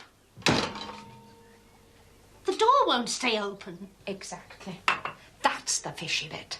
The door at Little Paddock's is just the same. Letty Blacklock bought that huge glass doorstop from Elliott's, remember? Well, perhaps the burglar used the doorstop to keep it open. That's a non-starter, Murgatroyd. You fling the door open, you shout, reach for the sky, and then you say, excuse me a moment while I adjust the doorstop. It's all so awkward. Give me that revolver. You'd have shot yourself by now. He did shoot himself, didn't he?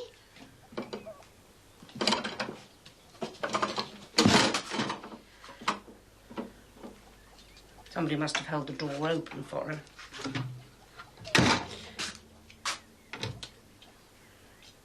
I'm not at all sure he did shoot himself. You mean somebody else shot him?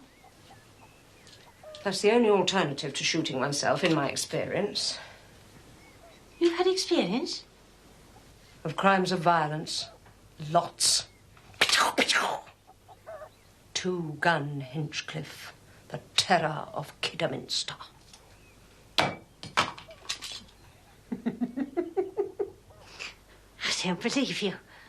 Neither do I. But if it wasn't one of us who killed that boy, it was somebody very like us.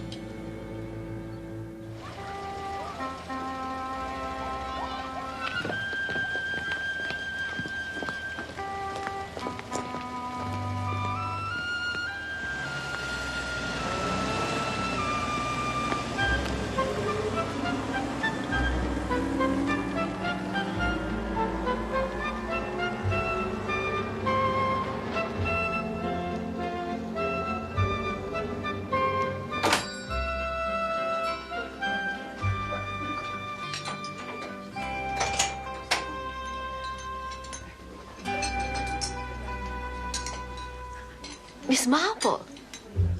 Oh. Do sit here. Oh, how kind. Oh, thank you so much. I'm on my own. Oh, dear. Oh, such a sharp wind. My rheumatics, you know. I had sciatica last year. I was in agony. Oh, dear, yes. Oh, now then, coffee and cakes. Yes, please. For two. Thank you. You know, I don't think the cakes here look so delicious as the ones I had in your house. Hannah made those. Hannah? Our cook. She's very good. Some sort of a foreigner, Swiss, I think. It's a pity she screams so much. Oh, well, it's a sign of life. And what about the other person who I didn't see? The young woman who lives with you? Philippa. We call her our lodger. I suppose she is, in a way. Oh, Philippa. Hames. Hames? Oh, yes, really. Yes, I knew a Colonel Hames in the Indian Cavalry. Her father, perhaps? She's Mrs. Hames, a widow. Her husband was killed in Sicily, or Italy. Oh, how sad. Oh, here we are. Right.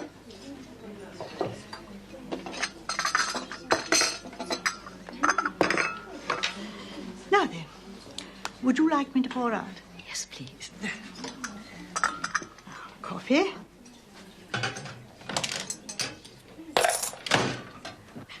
Terribly pink, aren't they? Well, probably an artificial substitute for flavour. And has she many admirers? That waitress, I doubt it. Much too surly. Oh, yes. No, Mrs. Hyem. Oh, well, young Edmund Swettenham moons around her a bit. He's a very odd young man, writes books, and I have heard that he's a communist. Oh, really? Yes. Well, he must be rather lonely in Chipping Cleghorn. I'm told they can grow out of it. Do you believe that? Oh, yes. I think that's quite likely, yes. Good. And, have you known Miss Blacklock long? We were at school together. Then we lost touch for years. She was secretary to this millionaire girdler, and...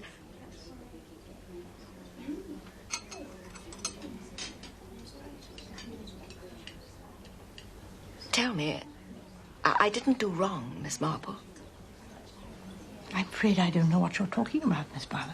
I was living on my own, just with my pension, in a bed sitter, and I saw Letty's name in the local newspaper.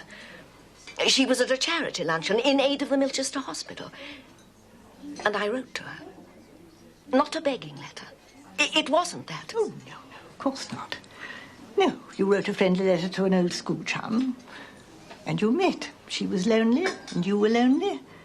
And she asked you to move in with her, that's all. You do understand.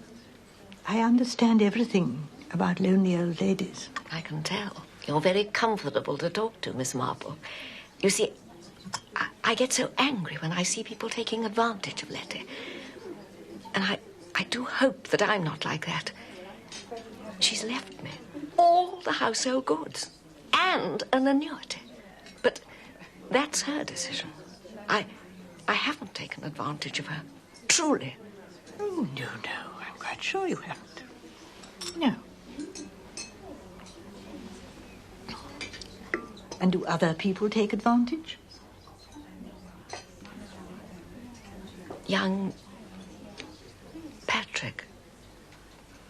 He's had money from her twice at least, to my certain knowledge. And all Letty will say is the boy's young, youth must have its fling. Yes, that's true, you know.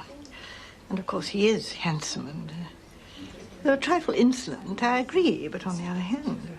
I saw him with an oil can in the garden. There, and the other door to the drawing room has been oiled. And I heard him having an argument with Julia the other day. But that's human nature, isn't it? Arguments between brothers and sisters. Shepherd and shepherdesses. I beg your pardon? The lamp on the table. I noticed that it was the shepherdess and not the shepherd. Coffee and gossip, Bunny? Good morning, Miss Marple. Good morning. Oh, won't you join? No, thank you very much, but we are rather late. Have you done your shopping, Bunny? I must call at the chemist. I need some aspirin and corn plasters. Please, can I pay? Oh, no, you certainly. Oh, I wouldn't dream of that. Oh, no. Come along, Bunny. That's it. Goodbye, Miss Marple. Excuse me. Come along, Bunny. Goodbye, Miss Barlow. Goodbye. She's terribly sweet, Miss Marple. Such a good listener. I don't suppose you gave her much choice, Bunny, dear.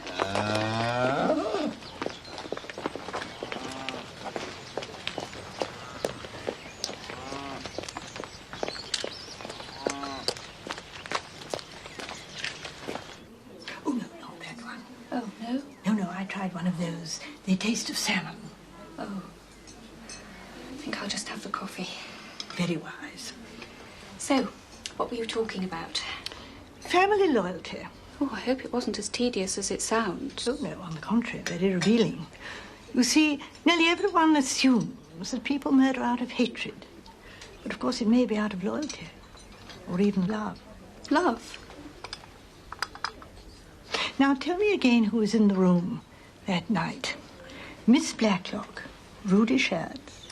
And devoted Dora, and handsome Patrick. Mrs. Swetnam of the Honeypots and her serious son Edmund, yes. The pucker sahib Colonel Easterbrook and the fluffy Mrs. Easterbrook. Oh, not forgetting the cool and distant Philippa Hapes. And? Oh, am I forgetting somebody? Yes. Julia. That's right, Julia, yes. Julia, pretty Julia is peculiar. 3 and 6, and I'm not a peculiar Mrs. Harmon. I've always been a good C of E. Oh, I'm so sorry. I was just quoting an old song. I didn't know your name was Julia. No offence, I'm sure. Yeah, thank you very much. Thank you very much, Mrs. Marple. Well, yes. Now, do we believe in Pip and Emma? Miss Blacklock says they exist, so we have to. Even though she's never seen them and doesn't know what they look like. But they are the only people to benefit from Miss Blacklock's death. Well, not necessarily. Either of them might have married. Their mother and father might be alive. You see, they'd all be interested parties. So, the police should be looking for a murderer who is either male or female, in the middle 20s, or someone nearly as old as I am. You also said somebody who would murder out of love. Ah, yes, but a very special kind of love. A deep and abiding passion for large sums of money. Except... What? That waitress. Thought you were talking about her. Oh, it's just a simple mistake. Yes.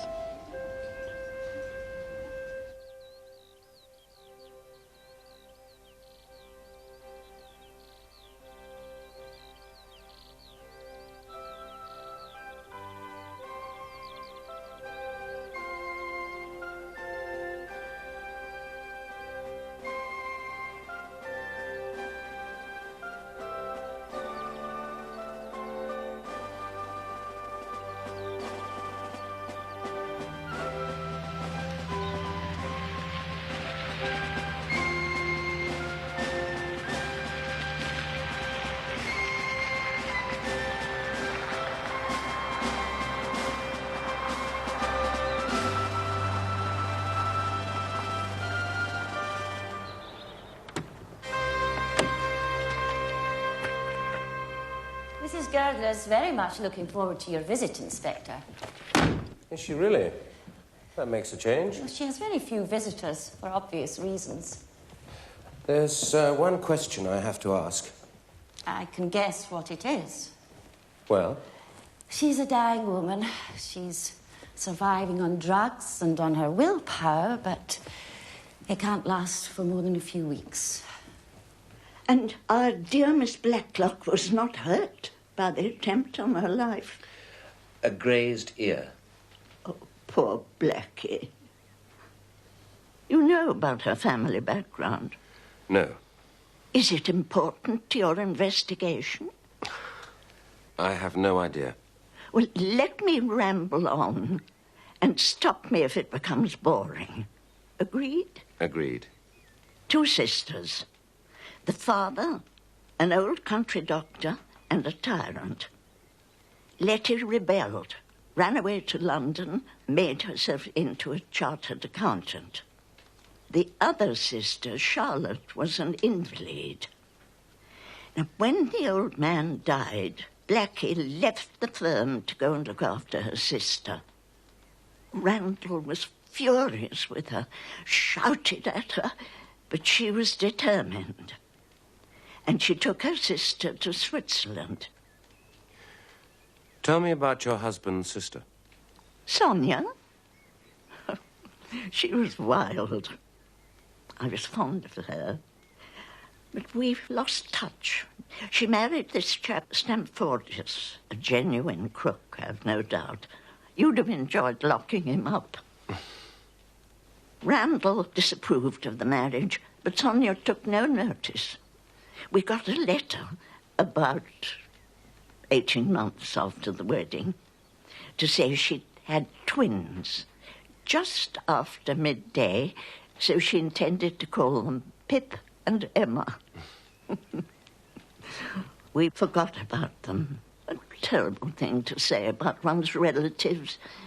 But Mr. Girdler left his estate to the children, in the event of Miss Blacklock predeceasing you. The lawyers pestered him. He told them that Blackie was strong as a horse and I was delicate, but they insisted. Lawyers do. They're so serious about life and death, things like that. But you have no idea where they may be? Your sister-in-law, her husband, or their children? They may be dead. They may be anywhere. They may be in Chipping Cleghorn. Indeed they may. Don't let them hurt Blackie. She's too good to lose. Sardine sandwiches and tomato, and some of those little scones you do so nicely. And I want you to make your special cake. My cake? Is it a party you run such things? It's Miss Bunner's birthday and some people are coming to tea. Birthdays, parties. At her age, it's better to forget. She doesn't want to forget. She wants a cake. I want her to have a cake. I have nothing to make such a cake. I need butter, sugar, chocolate, raisins. Butter, sugar, chocolate, raisins. Oh. Where do you get such things? None of your business, Hannah. Very well. I shall make such a cake with icing. And on the top I will write good wishes. Thank you, Anne. I will show your English friends what such a cake should taste like. English cakes taste like sand. My cake will taste like heaven. I'm sure it will. And you must tell Mr. Patrick not to call it names. Oh, I'm sure he wouldn't dream of calling it names. My last cake, he calls it delicious death. Oh, but that's a compliment. Death is a compliment. Happy birthday to you. Happy birthday to you. Happy birthday, dear Barney. Happy birthday to you. Delicious death. Now, Hannah doesn't like you talking about her cake like that. She disapproves of everything I do. Well, it looks a lovely cake. Yes, doesn't it? Foreigners. They make damn good cakes. Mind you, it's plain boiled pudding that stumps.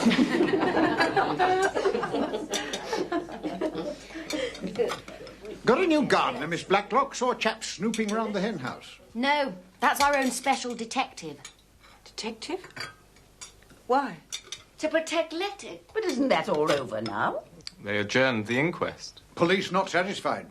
It's obvious. They never are. As I see it, we're all under suspicion. Suspicion of what? Well, here and now, I'd say loitering with intent. Oh, that sounds quite amusing. What sort of intent? Intent to commit murder upon the first opportunity. Please don't, Mr. Swetnam. It's so awful. Now, Bunny. I'm sure nobody would want a murder. Oh, my Bless Bunny, you. don't distress yourself. Come on, Bunny. It's usually me who spoils the party with a bad joke.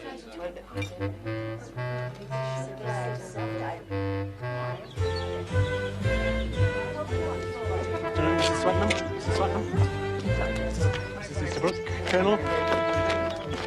Afternoon. Sergeant Fletcher, we thought you might like a piece of Hannah's cake. Oh, thank you, that's very kind. All the suspects have gone home now. Are you under orders to stay? Another 10 minutes, then I hand over to the local bobby. We do sleep sounder for the police presence. Good.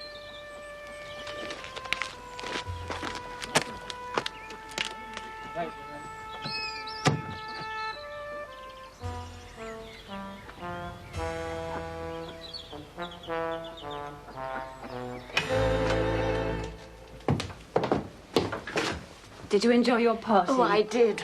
But I got a dreadful headache. Too much excitement. Too much cake. And those lovely chocolates. Where did you find them? Oh, it's easy. If you don't mind breaking the law. Oh, I think I'll take a couple of aspirin. And lie down for a while.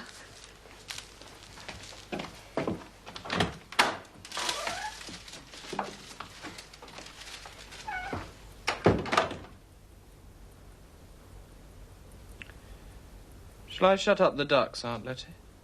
Well, if you can do it properly. There's absolutely no guarantee, but I promise to try my hardest. All you have to do is make sure that the latch is down firmly. I knew there was a secret. Oh, don't worry, Aunt Letty. I'll make sure it's all right. I seem to have mislaid the aspirin I bought in the village. This house is chock full of aspirin. They fall out of every cupboard. There's a bottle on my dressing table. Take mine, Bunny dear. They're by my bed. Thank you, Letty. Ducks.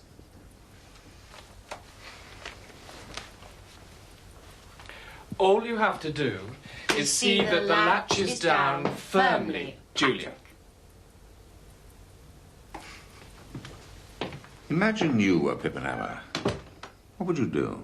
I come to England penniless. Yeah? Then, assuming I'm of criminal mentality, I seek out any rich relations I might have. I know my uncle Randall Girdler left a vast fortune. So I inquire about his widow, discover she's still alive, and that the only obstacle between me and the money is Miss Letitia Blacklock of Chipping Claycorn. Therefore... Murder Miss Blacklock. Have we checked about Patrick and Julia? Yes, they are precisely what they tend to be. Patrick has rather a good war record. Fletcher's been busy too. So I see. You grab? Oh, please. I waited hopefully for somebody to offer, but Scotland appears to be totally dry. Helps the concentration.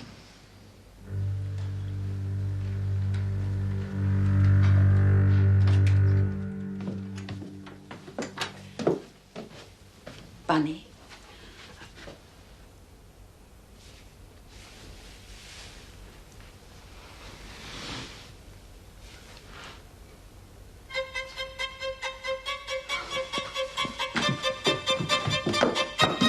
Philippa! Yes. Yes, I see. Don't go. There's been another one. Yes?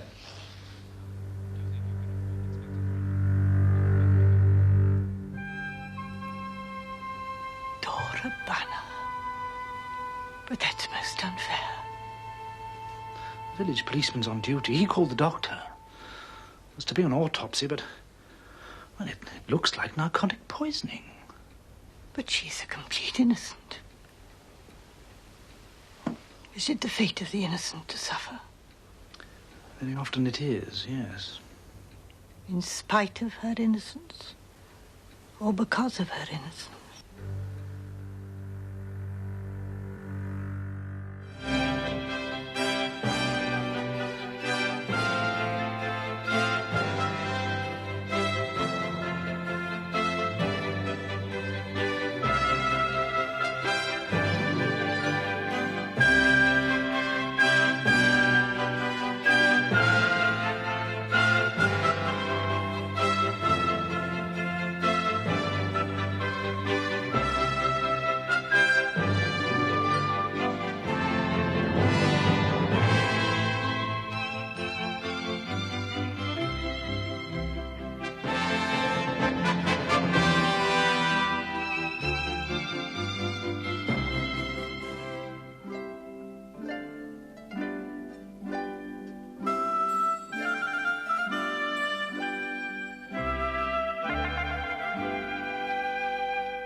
course. You're beyond suspicion, Miss Marple. Oh, nobody is beyond suspicion.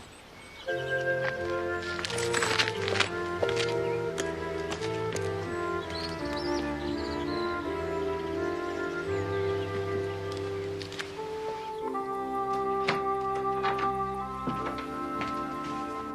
morning.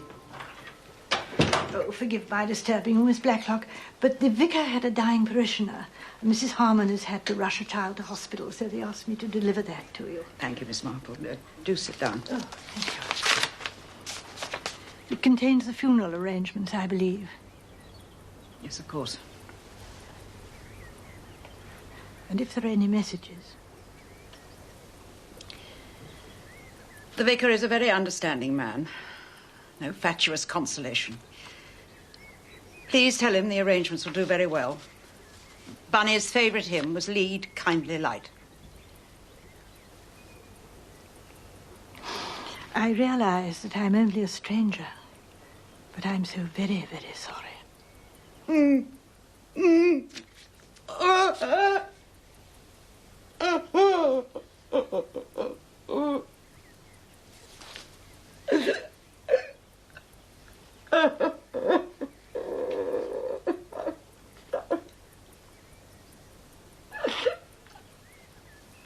I've just realised what I've lost. Bunny was the only link with the past. The only one who remembers. I know. One is quite alone when the last one who remembers is gone. I have kind nephews and nieces and friends, but no one who remembers the old days. You're a very understanding woman, Miss Marple, and I thank you for it. I must write a few lines to the vicar.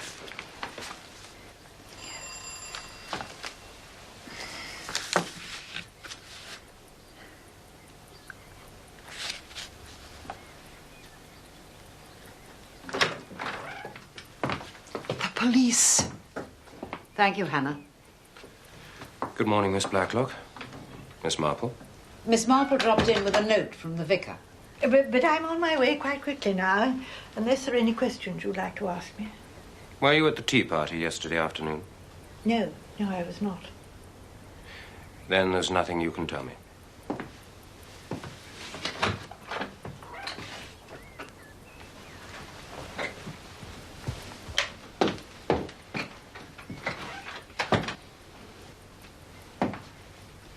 She really did come with a note from the vicar. And I really do recognize a nosy Parker when I see one. I won't waste time offering sympathy, Miss Blacklock. I hope you'll take that for granted. I feel very badly about Miss Bunner's death. We should have prevented it. I don't see what you could have done. There were lethal tablets in a bottle at your bedside, and we've been guarding the house for days.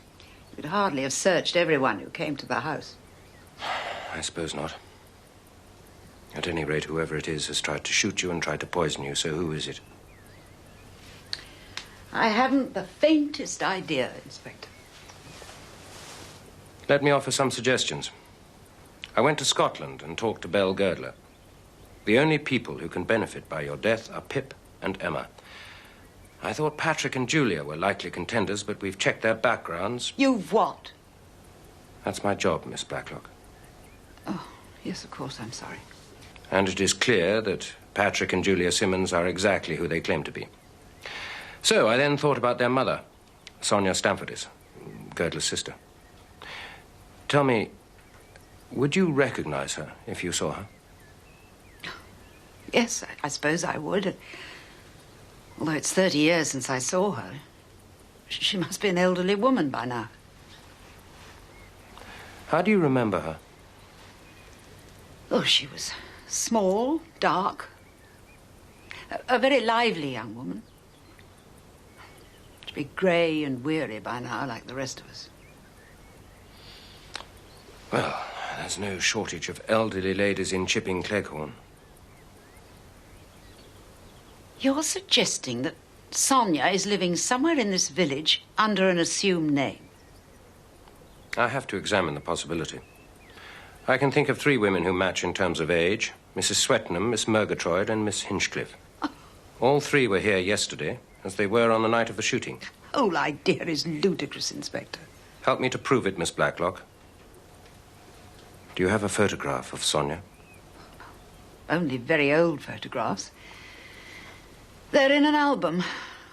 In the attic somewhere, I think. May I see them? Julia's in the house somewhere. Ask her to show you.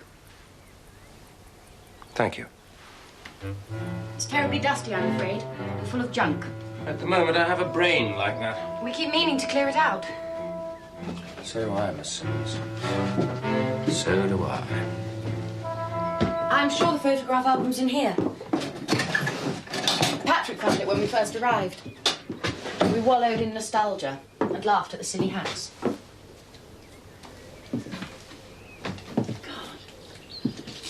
Look at all this. Aunt Letty just won't throw anything away. Are you familiar with your family history? I suppose so. Most of it's pretty boring, but if I can be of any assistance. Were these photographs missing when you looked at the album? No. Nothing was missing. Sonia, self, and R.G. R.G. Randall Girdler. Sonia and Belle on beach. Picnic at Skene. Charlotte, self. Sonia, R.G. May I?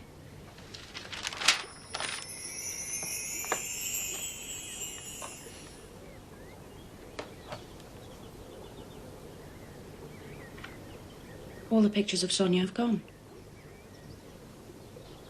I suppose it's a sort of a clue, isn't it? Definitely a sort of clue.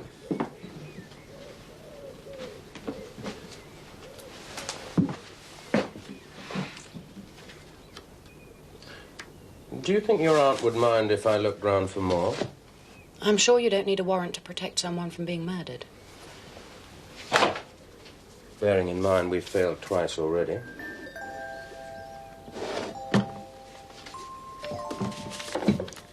Shall I leave you? In case you wish to be indiscreet. Thank you.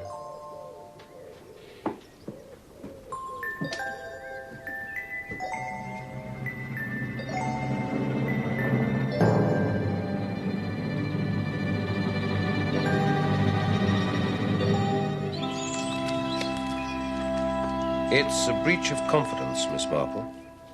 But I'd like you to read these. Oh, Harry. Thank you, yes. I love breaches of confidence. They're such fun. Sometimes wish I'd married a priest. Oh, my dear. Except it's impossible, of course. And have you read these? Yes.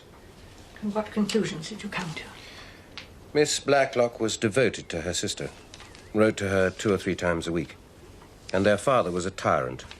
An old-fashioned Victorian doctor who couldn't stand new ideas. Probably killed hundreds of his patients. I think I rather prefer old-fashioned doctors to young doctors. They remove our teeth, administer very peculiar glands, take bits of our inside out, and then say they can do nothing for us. Generally, because there's very little of the original us left. No, I prefer old-fashioned medicine. Big black bottles, you know, of tonic, because you can always pour them down the sink. Oh, did you trace the revolver that shot that young man? It belonged to Colonel Easterbrook. Yes. Mrs. Butt told me the Colonel has a revolver. There's some confusion about when it was taken. Did Miss Blacklock's sister die of consumption? I believe so. We know she was in a Swiss sanatorium. Oh, really? I mean, fancy using the Colonel's revolver. Yes, but I don't think Colonel Easterbrook is Sonia Girdler. All we know about Sonia is that she was small and dark, with something of a temper, according to those letters. Oh, yes, sir, these are fascinating, even if they are a breach of confidence. I'll leave those with you till tomorrow, if that's all right. Oh, thank you, if you would, yes. I think we're destined for several hours of fascinated silence. No, my dear, I shall prattle on non-stop. Oh, by the way, is Miss Blacklock short-sighted? Yes, but too proud to wear spectacles. When she comes to church, she sings the hymns she knows by heart and la-las her way through the others. Really? I'll see you to the door, Inspector. Do be careful, Delilah. Delilah? Yes, my husband christened her that. I'm very much afraid her moral standards are similar.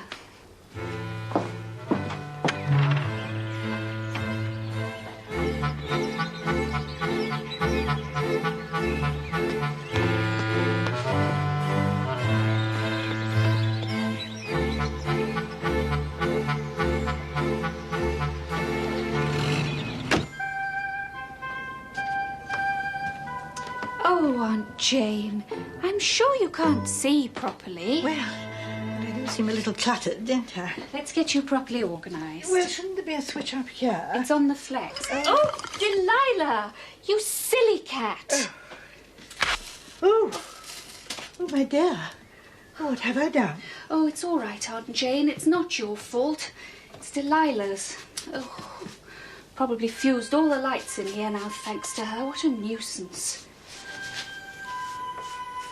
No, it isn't a nuisance. It's wonderful. Oh, look. You can see where she's been chewing at the flex. That's why it fused. With the assistance of a shepherdess. What are you talking about? Murder, my dear. And I won't have a word said against that remarkable cat.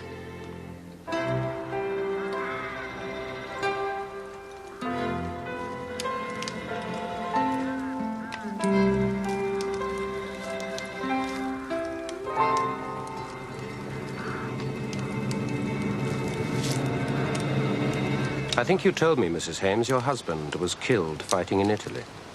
That's right. It isn't true. He was a deserter. I know. You should have told me. Do you have to rake up the dirt about everybody? Yes, I do. And it's amazing how many people are able to provide it, too. I don't want my son to know. I don't tell him lies about his father. I just don't talk about him at all. Silence isn't quite the same as telling lies. You were seen speaking to a man in the summer house the week of the shooting. Was it your husband? I didn't talk to anybody. Did he come to you for money? I haven't seen my husband for years. You're sure about that?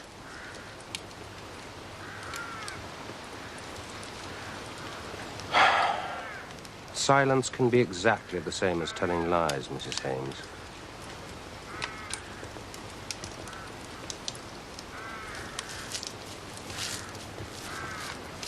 Yes. Is this intended to clarify the problem? Yes.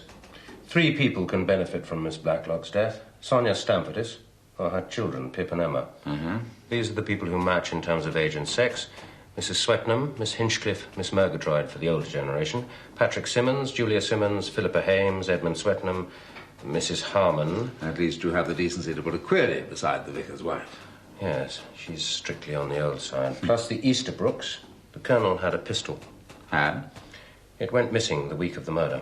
Why didn't he report it? Didn't notice at the time. Ah. His wife swears it disappeared after the murder. My honest opinion is she's lying to protect her husband. Needlessly, because I think he's a nincompoop. Would you like my honest opinion? I need all the help you can give me, sir. A murder was committed in the presence of a group of people. By logical deduction, you prove that the likely murderer was a member of that group. Well, I think we already knew that. Come in. Sir, I thought you should see this.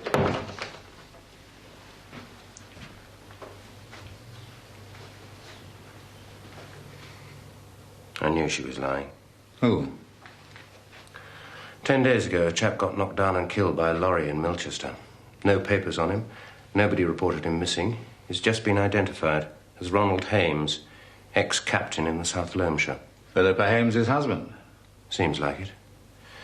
He had some money on him and a Chipping Cleghorn bus ticket. What date was the accident? It was the day before the murder, sir. I took note of that. And with respect, sir, I think we should take note of how he died. What do you mean by that? He ran into the road to push a little kiddie out of the way of the lorry, sir. I see. I mean, a good death. As death goes, sir. Yes, we've taken note, Sergeant.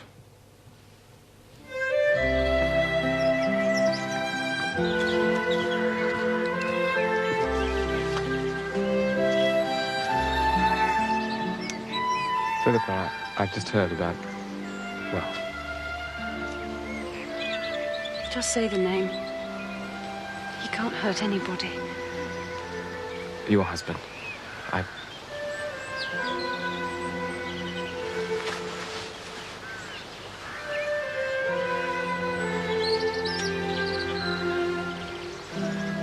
Do we have to go through it again? Yes.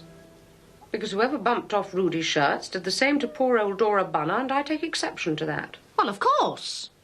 It could be any one of us next, and I'd take exception to that as well. Now then. Everybody who was at the shooting party was also at the birthday tea, except for Mrs. Harmon, so that lets her out. Well, I should think so, too. And I think it's a man doing this. Because we all know what dirty dogs men are. Well, anybody could have put the tablets in the aspirin bottle the day of Dora's party. Anybody? How? We all went to the loo, didn't we? All that tea and sherry they poured down us, you'd have had to be superhuman not to go. So, back to the first murder.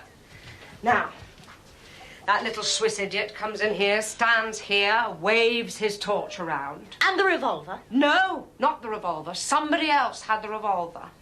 Now, I'm the Swiss idiot.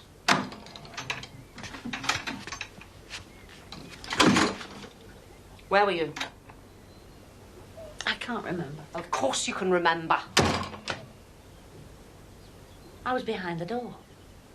When it opened, it knocked my toe and hurt my corn. When are you going to go to a proper chiropodist? You'll give yourself blood poisoning the way you poke around at your feet. Now, come and stand behind the door. Mind your toe. Now, I'm leaning against the mantelpiece with my tongue hanging out, waiting for a drink. Whoever does the shooting has to slip out into the hallway through the other door. There isn't another door. Not here, there isn't, but at Little Paddocks, there is.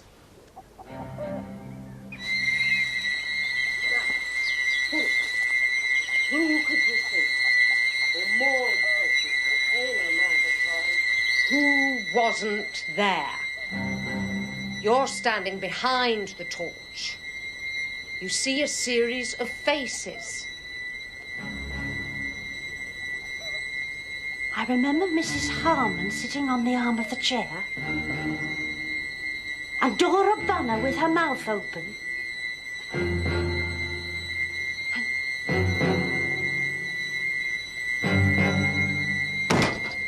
That's extraordinary.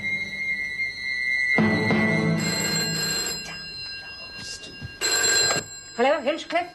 Make sure you don't forget. Hello. Speaking. What? Do you realise what time it is now?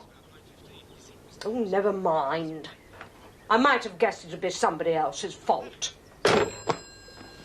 Dogs arrived. Came on the milk train. Damn fools didn't think we'd be up yet. Can't stand people doing my thinking for me. Damn fools. But don't you want to know what it is I've remembered? We'll carry on when I get back. Don't forget. Bitch, don't you realise she wasn't there? Don't forget. She wasn't there.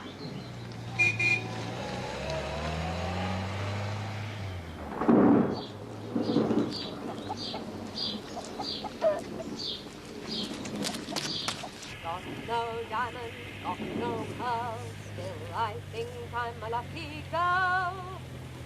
Got the sun in the morning and the moon at night.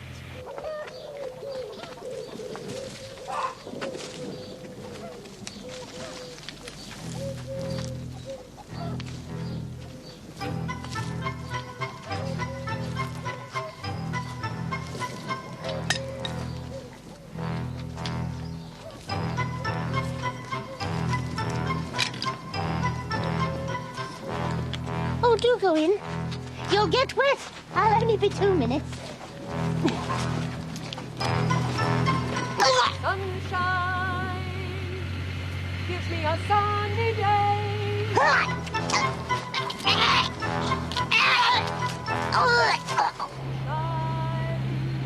Show me the Milky Way. And with the sun in the morning and the moon at night, I'm all right.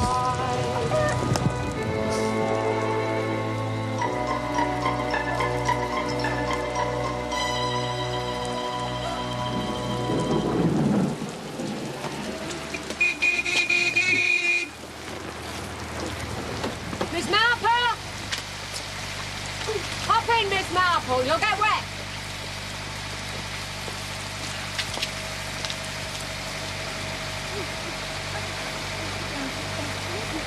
All right. Millie. I'll do that. Come and have a cup of coffee. We'll ring the vicarage, tell them you're on the town. Don't mind the dog, will you? Setters, mad as packers. 100% heart, 1% brain.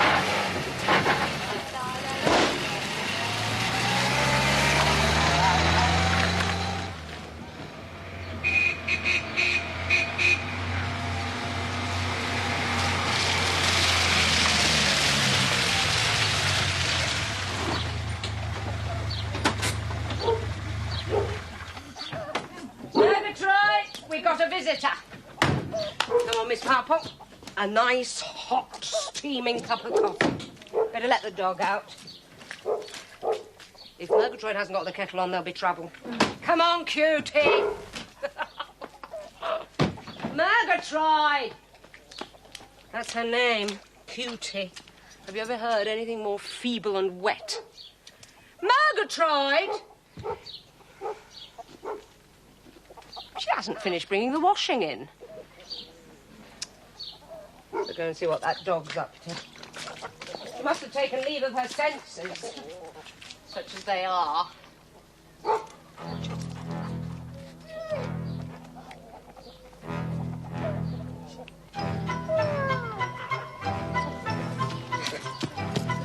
Right, come on, come on.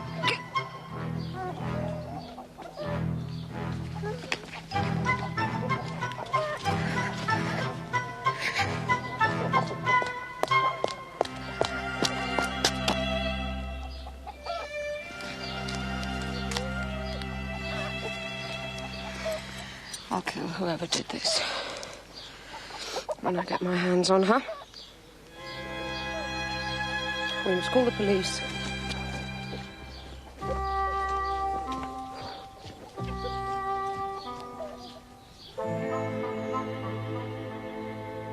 Why did you say her?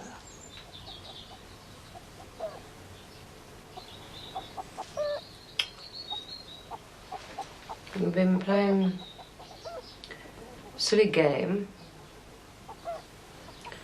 trying to find out who shot that Swiss boy. My idea. My fault. No, just tell me what happened.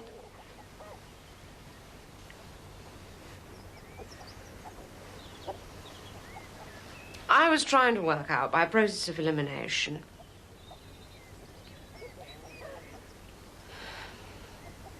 who could have slipped out into the hall that night. Murgatroyd could see better than anyone what was going on. I see. As I was going to fetch the dog, she got all excited and started shouting out, she wasn't there. She wasn't there? That's right. She wasn't there. So, you see, I must find out who she is. Whoever it is will pay the price.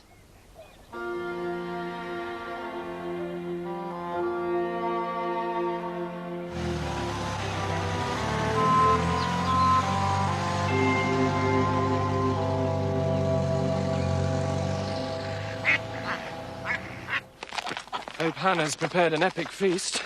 I've I've worked quite hard today. You surprised me. Skipped 3 lectures. Most days I only skip 2.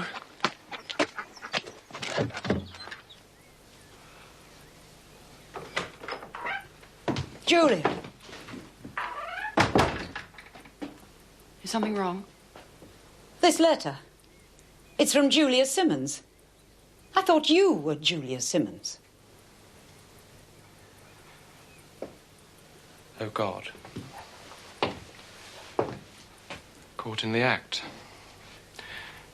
Well, not quite in the act. What are you talking about? Well, the fact of the matter is, Aunt Letty, it seemed like a bit of a lark. Just a minute. You called me Aunt. Does that mean you really are Patrick Simmons? Oh, yes, I really am Patrick. It's only Julia who isn't Julia. And who exactly are you? I was christened Emma Jocelyn Stamfordis. I'm Sonia's daughter, Emma. Emma? Yes.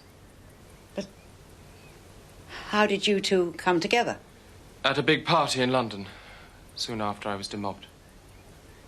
And what is the real Julia doing in Perth? She wants to be an actress. She's been working with a rep company. We knew Mother would have 7 fits, so we planned this lark. She'd go up to Scotland and get on with her acting. And I'd come here, pretend to be Julia, and keep peace in the camp. Also, we wanted to be together. Oh, I see. You two are? Madly in love. I think that's the phrase. Yes, I'm told that can happen. And was part of this lark the idea that you might share in the Girdler inheritance? Yes. That's not quite what was in mind, Aunt Letty. What exactly was in your mind, Miss Stamfordis? My parents split up 3 years after they were married. They split us up, too. You and Pip?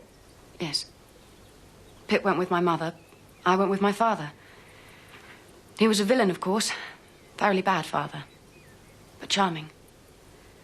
Then the war came and I lost him, too. I worked with the French resistance. Came to England when the world had calmed down a little. Alone and penniless, but knowing there was money somewhere in the family. Then I met Patrick. Marvellous stroke of luck. He said he was coming here, and I thought you might take pity on a poor orphan girl once you knew the full story. Pity? A small allowance. Nothing excessive. Why didn't you just tell the truth? Well, we were working up to it, then suddenly people started firing revolvers, and there were aspirin tablets causing instant death. I thought my best plan was to keep quiet for a while. We calculated the inspector would be bound to suspect somebody who'd been telling lies. Yes, I suppose that is reasonable. But if you're Emma, where is Pip? I truly have no idea. We were separated when we were 3 years old. I haven't seen Pip or my mother for over 20 years. Is that the whole truth? The whole truth is, I came here hoping for a small allowance from my family's money. I didn't come here to commit murder so that I could inherit the lot. Yes, I suppose I have no alternative but to believe that. Just a moment. You said you were in the French resistance? Yes. You learned to shoot? I can shoot. In which case? If I had shot at you that night, Letitia Blacklock, I wouldn't have missed. Inspector Craddock would like to speak to all of you. Thank you, Hannah. All of us? Yes. But we've only just come in. We haven't Miss had time. Amy Murgatroyd was murdered earlier today. To be precise, she was strangled in her garden just before noon. I want a precise account of everybody's movements. Whoever's doing these things, Inspector, must be mad. Quite mad. It doesn't necessarily follow. Oh, my pearl! My pearl!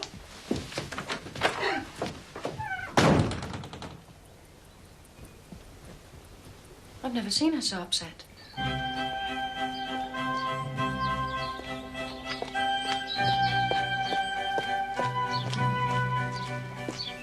Good day, Miss Marple. Good day, Sergeant. How is Miss Hinchcliffe? Very shocked, I'm afraid. She seems to have aged 10 years. We must do something, Sergeant.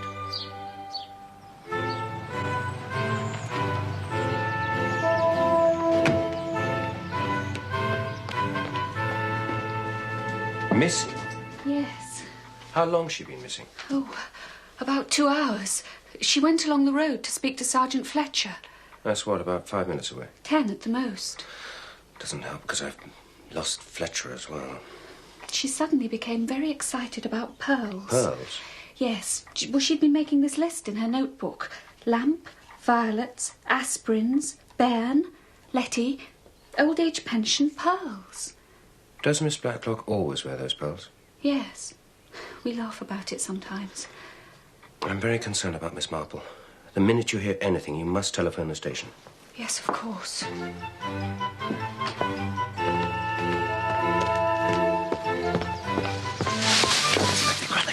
Fletcher, what the hell are you playing at? So you see, it's been quite a day. So I see. But only the one murder. Oh, Julia. I understood she wasn't Julia. Well, I still think of her as Julia. Well. And then on top of everything else, that nice Miss Marple has disappeared. Perhaps she's on the run. On the run? If she murdered Miss Murgatroyd. Philippa! Can't you stop talking about murder? Don't you understand? I'm frightened. God. Don't worry, Aunt Letty. I'll look after you.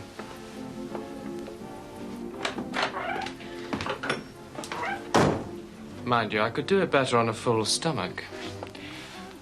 I am hungry, Hannah. I am frightened. Are we having supper tonight? You can make it yourselves. I do nothing more in this house. If they kill Miss Murgatroyd, they can kill anyone. I am going to lock myself in my room until tomorrow, and then I leave this house forever. Good night, Miss Blacklock.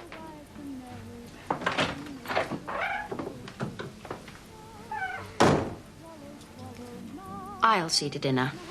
Might be less embarrassing all round. Don't be silly, darling. Nobody wants to sit at table with an imposter. Oh, Patrick, if you're acting as protector, you better taste the food.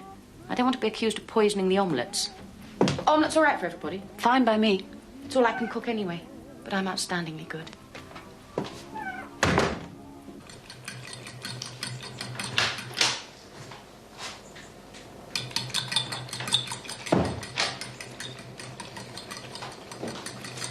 Do you need any help?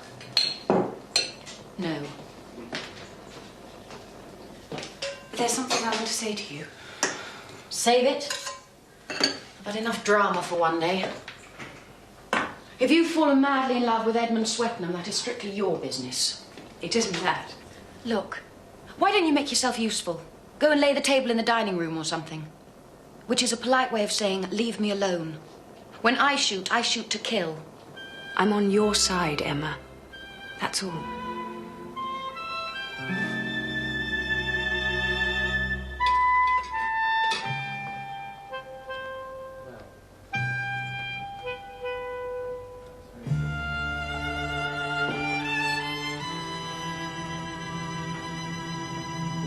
That was excellent. Thank you. Have you eaten anything? I had mine below stairs, thank you kindly, Mrs. Hames. I'll answer it.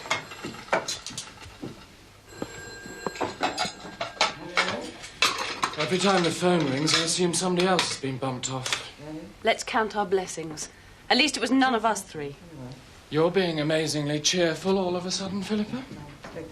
Considering we're surrounded by death and deceit. Thank you, Inspector. Oh, do you think we might have coffee in the drawing room? We're expecting company. Not another announcement in the newspaper. Inspector Craddock has invited himself over. Well, he hasn't been to see us for at least 20 minutes.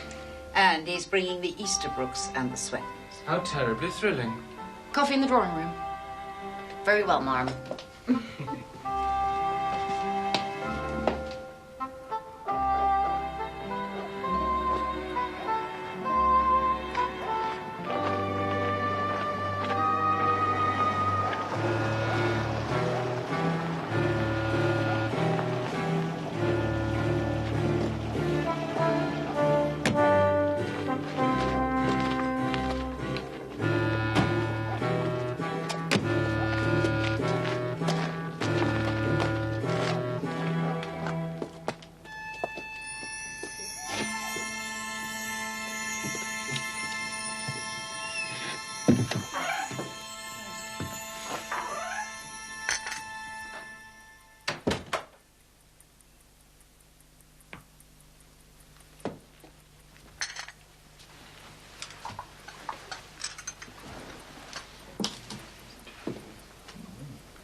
I don't have to explain why we're here. Today, Miss Amy Murgatroyd was murdered, very brutally. And there's every reason to believe she was murdered by somebody in this room. More than that, we believe the murderer was a woman. Good God. I'm going to ask the ladies present to tell me what they were doing today between the hours of 11 o'clock and noon. Starting with the young lady who has been calling herself Julia Simmons. Calling herself? Hush, Mother. Between 11 and 12, I was in Milchester meeting Patrick for a secret walk along the riverbank. We have no witnesses. We could easily have driven in a fast car to Miss Murgatroyd's cottage, but we didn't. I throw myself on the mercy of the court. Mrs. Swetnam? Me? What were you doing at the time in question? Well, either turning the heel of a sock or cleaning out the gutter, depending what time the rain started. It started to rain at 11:10. Ah. Well, that means that I was turning the heel of a sock until 10 past. Then the rain started and pours into our passage by the cloakroom where the gutters stopped up. So I put on my coat and gumboots and I cleaned out the gutter with a broom handle. Do you have any witnesses to the sock turning or gutter cleaning? No. I called to Edmund, but he didn't answer. So I assumed he was at an important place in his novel. And were you? No, I was asleep. Do you need a witness to that? I don't think so. Mrs. Easterbrook? I was in the study with Archie. We were listening to the wireless. Can you confirm that, Colonel? No. No?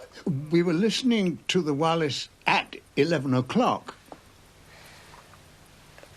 Are we not talking about 11 o'clock? We're talking about between 11 o'clock and 12. Precisely. And bear in mind that you withheld vital information about a revolver, so may I have some accuracy on this occasion? I was in the study with Archie, listening to the wireless. And then I toasted some scones. And in between I went for a little walk. Alone? I was talking to Lampson, a farmer from Croft End, about some chicken netting. While your wife took a little walk. Why didn't you ask the others what they were doing? That Hames woman. And Edmund Swetnam. He writes books about murder, and he's a communist. He's always saying... I've made it quite clear that we're looking for a woman, Mrs. Easterbrook.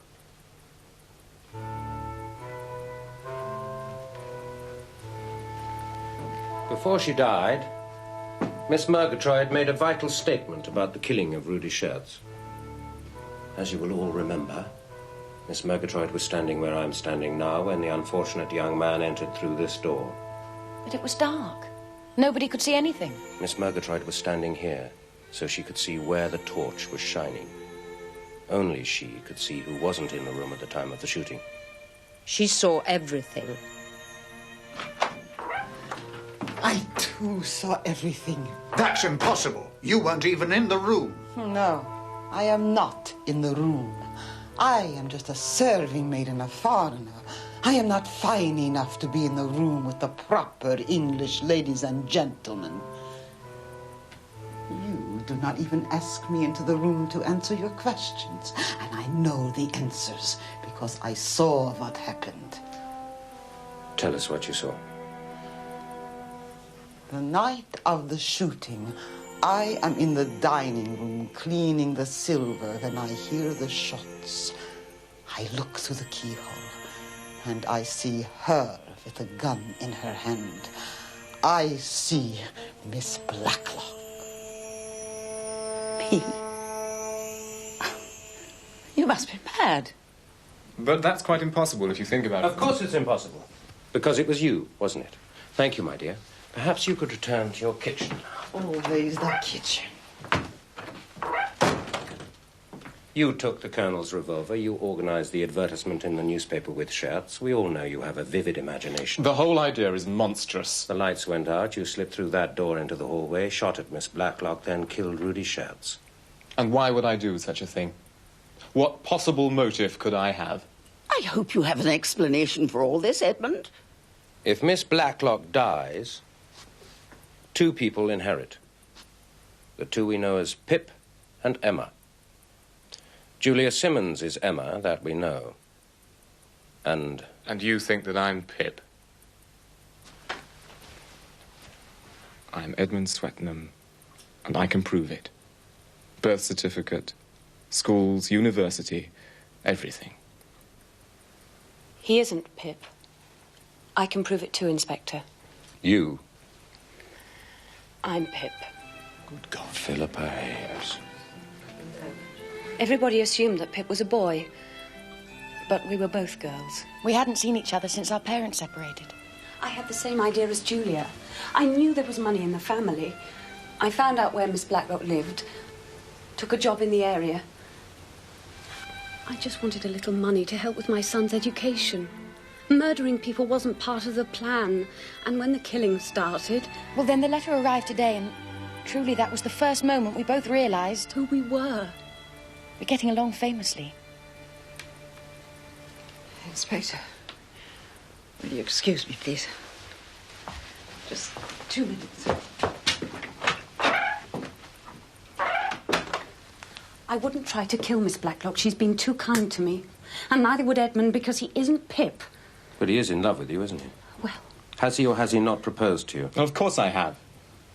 She's wonderful, and I'm going to marry her. Edmund, you never tell me anything. You couldn't possibly have seen me! It is possible! You know the difference between truth and lies!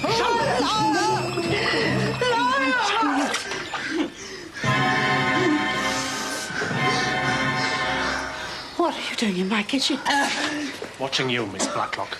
Are you all right, my dear? Did I do it properly? You were splendid. I must ask you to come along with me to answer questions about this incident. And there will be other charges. I have to warn you, Letitia Blacklock. Charlotte Blacklock, Sergeant. I'm sorry. Charlotte Blacklock.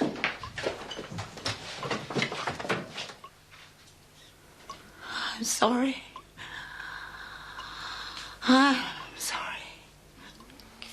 I want to kill you. To kill you!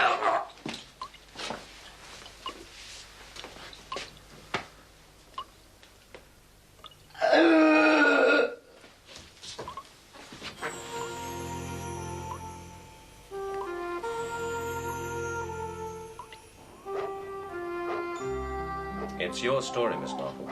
Oh, I only just helped a little here and there. Like stage managing Hannah's performance tonight? She couldn't have seen Miss Blacklock through the keyhole because the key was in the lock. Yes, you did your best to ruin the whole thing. I was accused of murder, too. Really? I'm almost sorry I missed it. Edmund was part of our stage management, and he performed magnificently. But what gave you the idea in the first place that Miss Blacklock was the murderer? Oh, the way the shooting was planned. It had to take place in total darkness. Therefore, there could be no fire. Therefore, the central heating was on. Everyone commented on it. And no one could arrange that, except the mistress of the house. The lights went out. Miss Blacklock slipped out into the hall, fired the shots, killed Schertz, then slipped back into the room. Then she nicked her ear with a pair of nail scissors.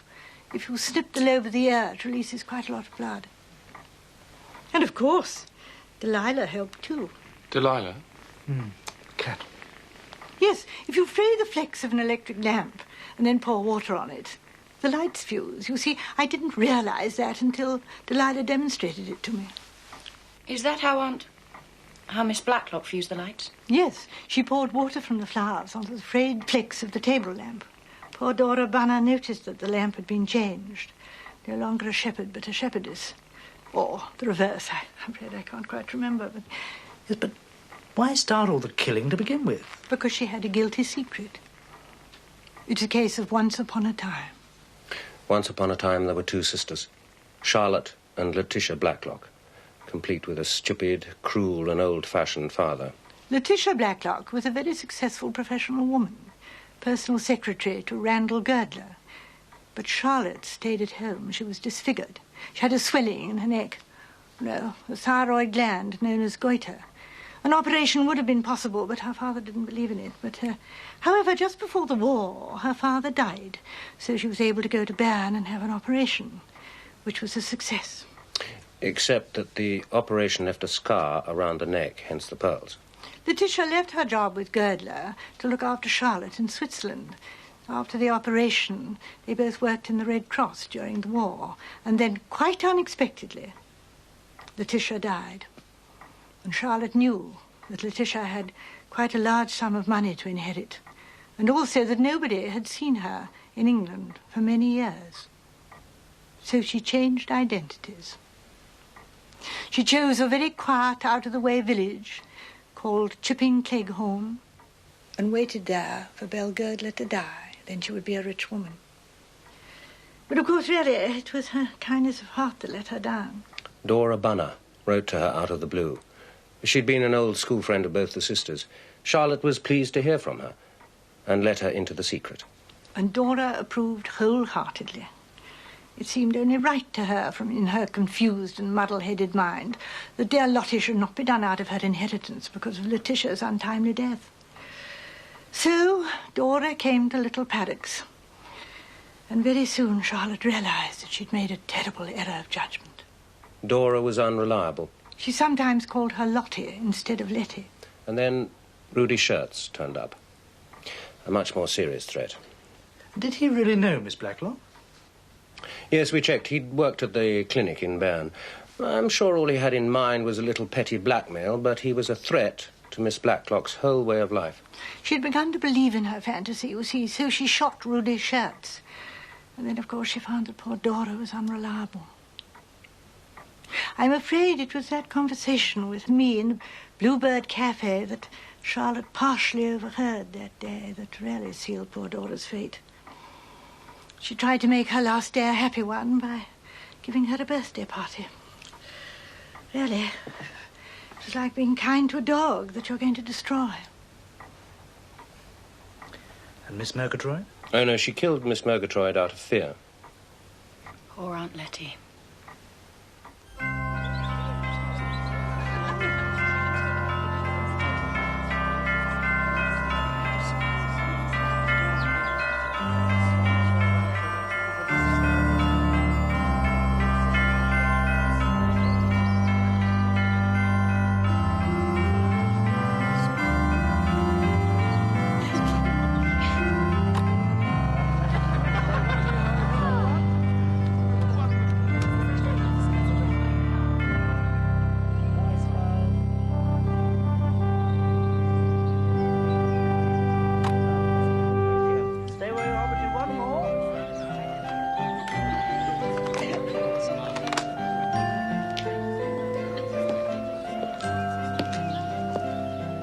Miss Marple.